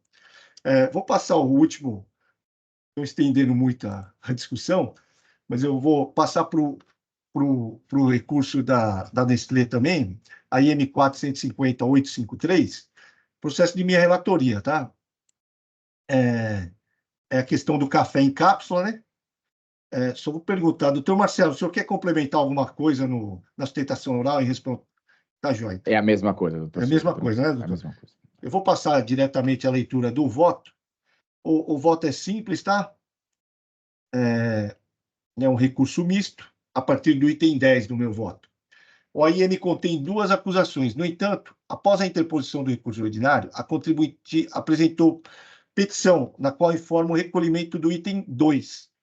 A DRF promoveu diligência para a certificação do recolhimento. No cumprimento da diligência, o Núcleo Fiscal de Cobrança informou o pagamento integral do item 2. Assim, está em discussão somente o item 1, que consta a acusação de deixar de pagar ICMS nos períodos de outubro a dezembro de 2017, janeiro a dezembro de 2018, janeiro a dezembro de 2019, janeiro a dezembro de 2020, por escrituração de documentos fiscais referentes a operações tributárias com erro na determinação da base de cálculo do imposto.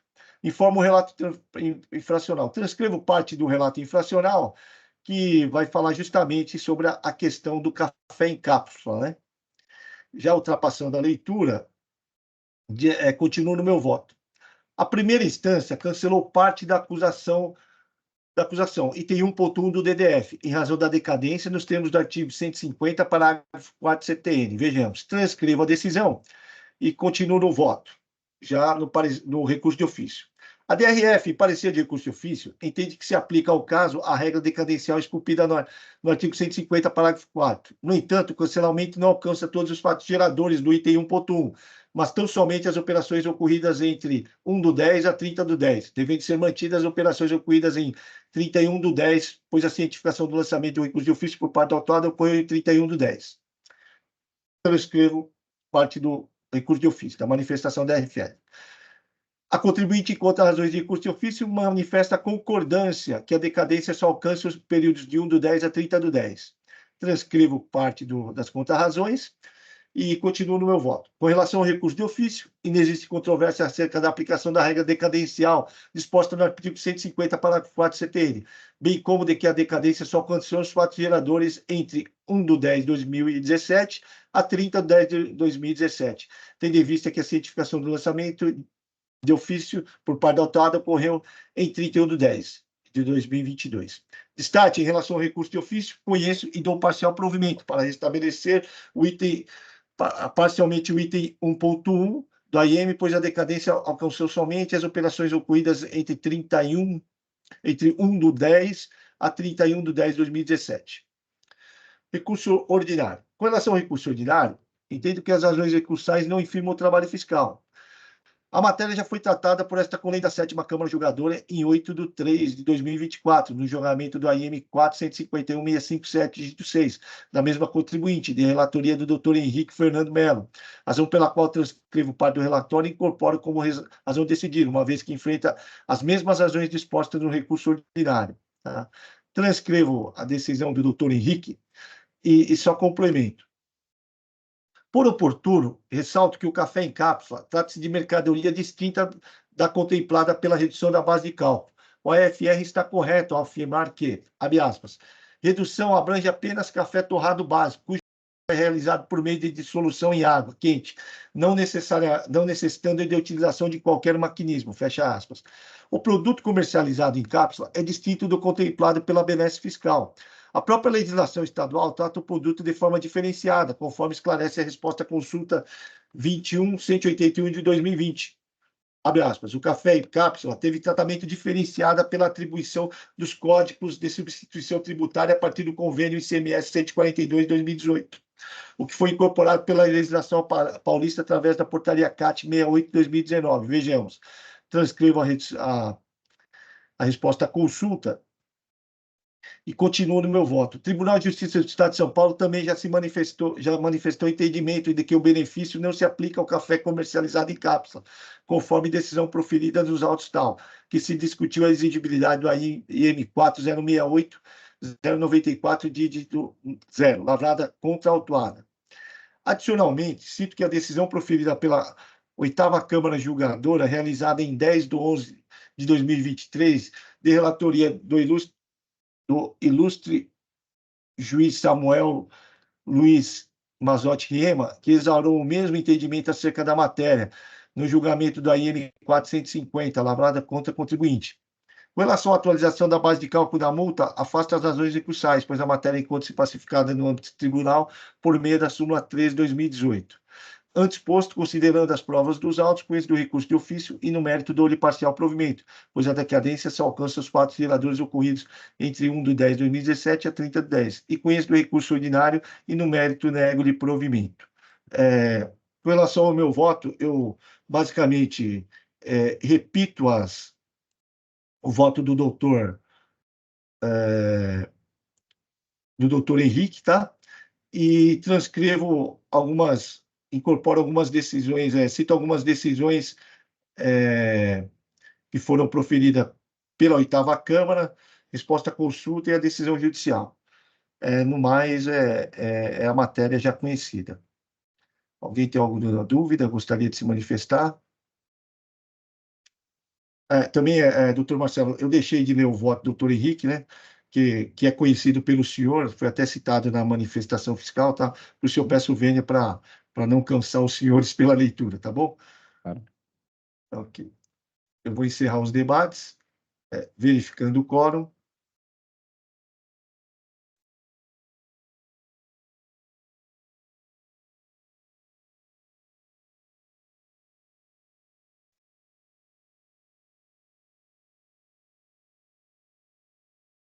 Em votação.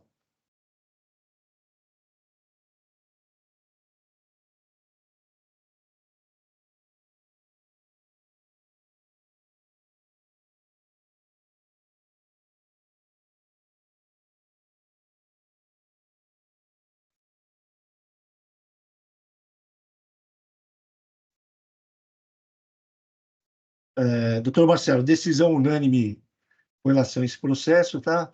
Recurso ordinário conhecido e não provido e parcialmente provido recurso de ofício para restabelecer a parte incontroversa. Com relação ao último processo, eu solicitei vistas para ver somente aquela parte, tá? Da concomitância, né? E aí, no retorno, se o senhor tiver disponível para poder acompanhar a sessão e evitar um esclarecimento de fato, por gentileza, tá? Se puder comparecer, a gente agradece, tá bom? Com certeza. Muito obrigado. Bom dia. Nada, eu que agradeço. Até mais. Passar ao julgamento do último processo da pauta, processo também de minha relatoria, a IM 444.757, Inovar Comércio de Medicamentos Limitado. Deixa eu só chegar no processo aqui.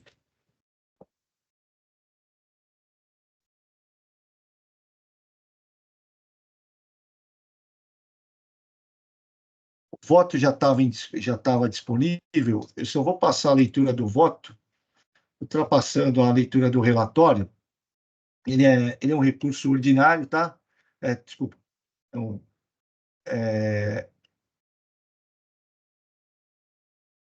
Ele é um recurso ordinário, só interposto pelo solidário. E eu vou passar a leitura do voto já a partir do item 7.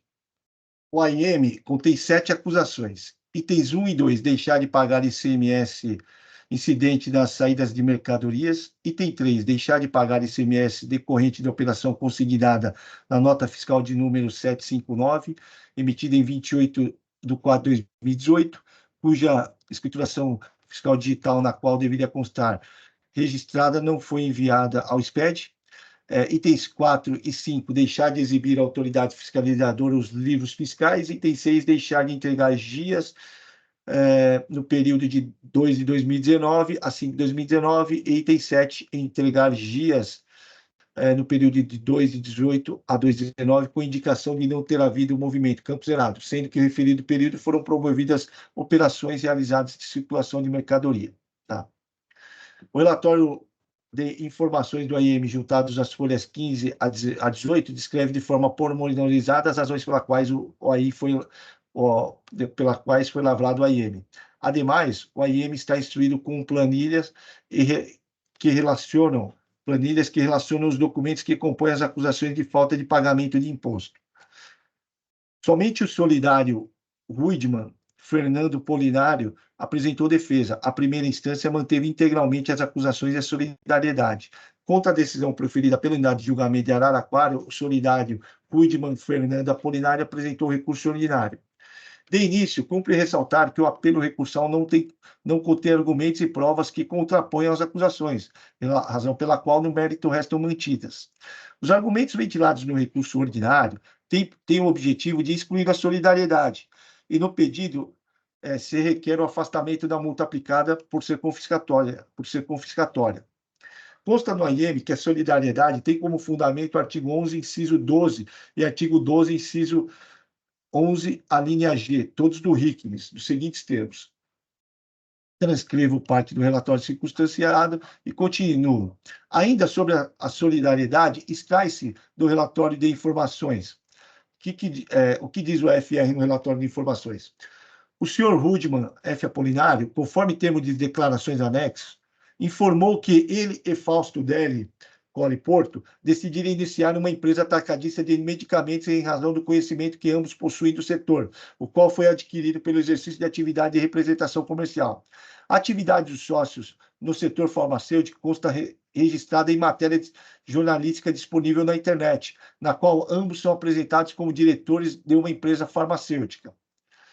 Da responsabilidade solidária do sócio. Comprovadamente, as pessoas que constam no quadro societário concorreram para a sonegação do imposto. De acordo com a própria declaração do sócio Rudman, a gerência da empresa foi exercida diretamente pelo componente do quadro societário sem intermediários. Por consequência, concluiu-se que os sócios deliberadamente deixaram de efetuar recolhimentos devidos pelas operações realizadas em nome da Inovar, com o fim de obter vantagem econômica devido à sonegação.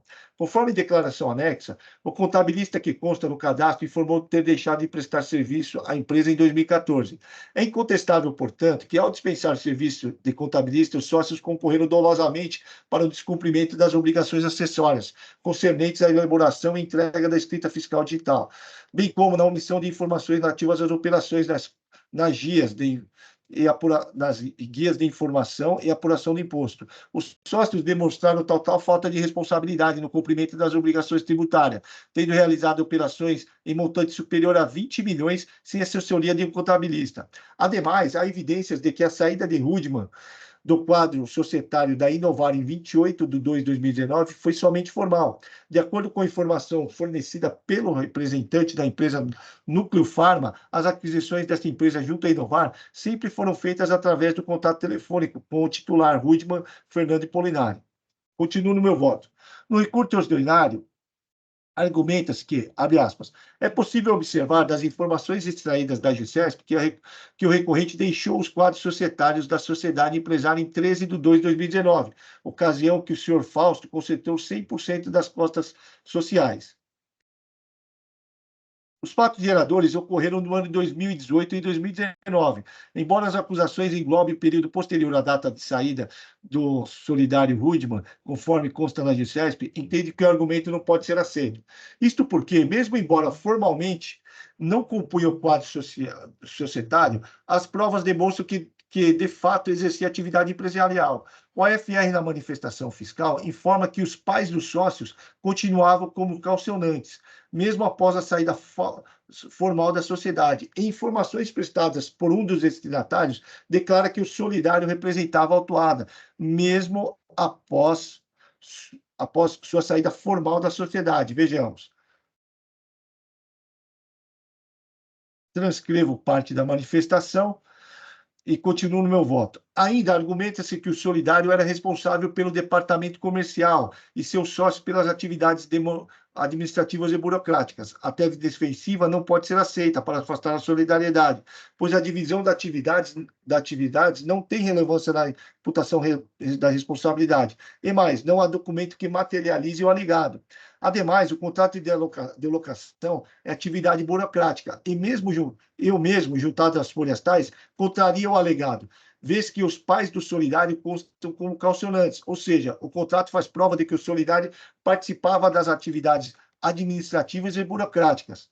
Por oportuno, destaque que na manifestação fiscal, a AF informa que o solidário já foi titular de empresa individual que operava como distribuidora de medicamentos e sistematicamente descumpria as obrigações principal e acessória. Vejamos, transcrevo parte do relatório circunstanciado em que o AFR informa noticia as informações e continuo no meu voto. Com efeito, afasta as razões recursais e mantém integralmente a solidariedade do sócio Rudman Fernando Polinari, vez que as provas dos autos demonstram que o mesmo concorreu para sonegar imposto consoante disposto no inciso 12 do artigo 11 do RICMES. Com relação à multa, a alegação de confiscatoriedade não pode ser acolhida. O princípio do não confisco não se estende à multa, uma vez que multa não é tributo. Multa é sanção por descumprimento de dever legal. Por oportuno, sob pena de afronta ao artigo 28 da Lei 13.457 de 2009, ressalto que não cabe a este órgão de julgamento afastar a aplicabilidade de multa vigente e válida, ou mesmo acolher o pedido de redução com fundamento e ofício ao princípios desconstitucionais. Antes posto, considerando as provas dos autos, com êxito do recurso ordinário e no mérito nego-lhe provimento. Fazer o registro do voto, eu já abro para discussão.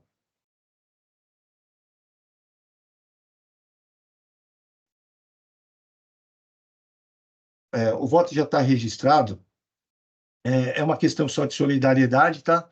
Ele não ataca as razões de mérito. A única defesa dele é que ele tinha 99% das ações na constituição da empresa. E antes dele começar, antes da continuidade da empresa, ele foi lá e saiu e deixou 100% para o outro sócio, tá?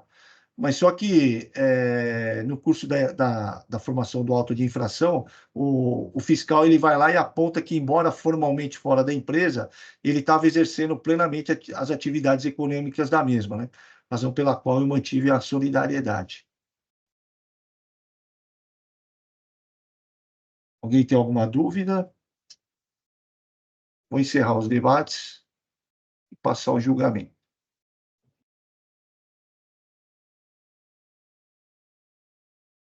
Verificando o quórum.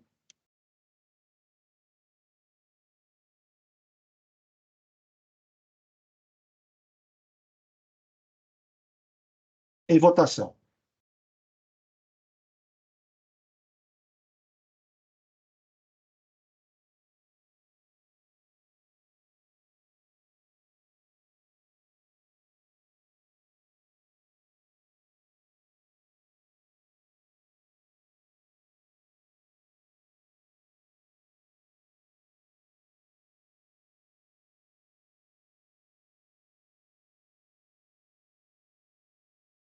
Encerrado o julgamento do AIM 4757, Inovar Comércio de Medicamentos Limitada, recurso ordinário conhecido e não provido, decisão unânime nos termos do voto do relator. Com o julgamento desse processo, eu encerro a sessão de julgamento. Agradeço a presença de todos, doutor Henrique, doutora Maria Selma, doutora Luciana, doutor Rodolfo também pela representação fiscal. Agradeço também o acompanhamento da sessão pelo Jailson. Peço a todos que aguardem o encerramento da gravação e transmissão. Tenham todos um ótimo dia, excelente final de semana.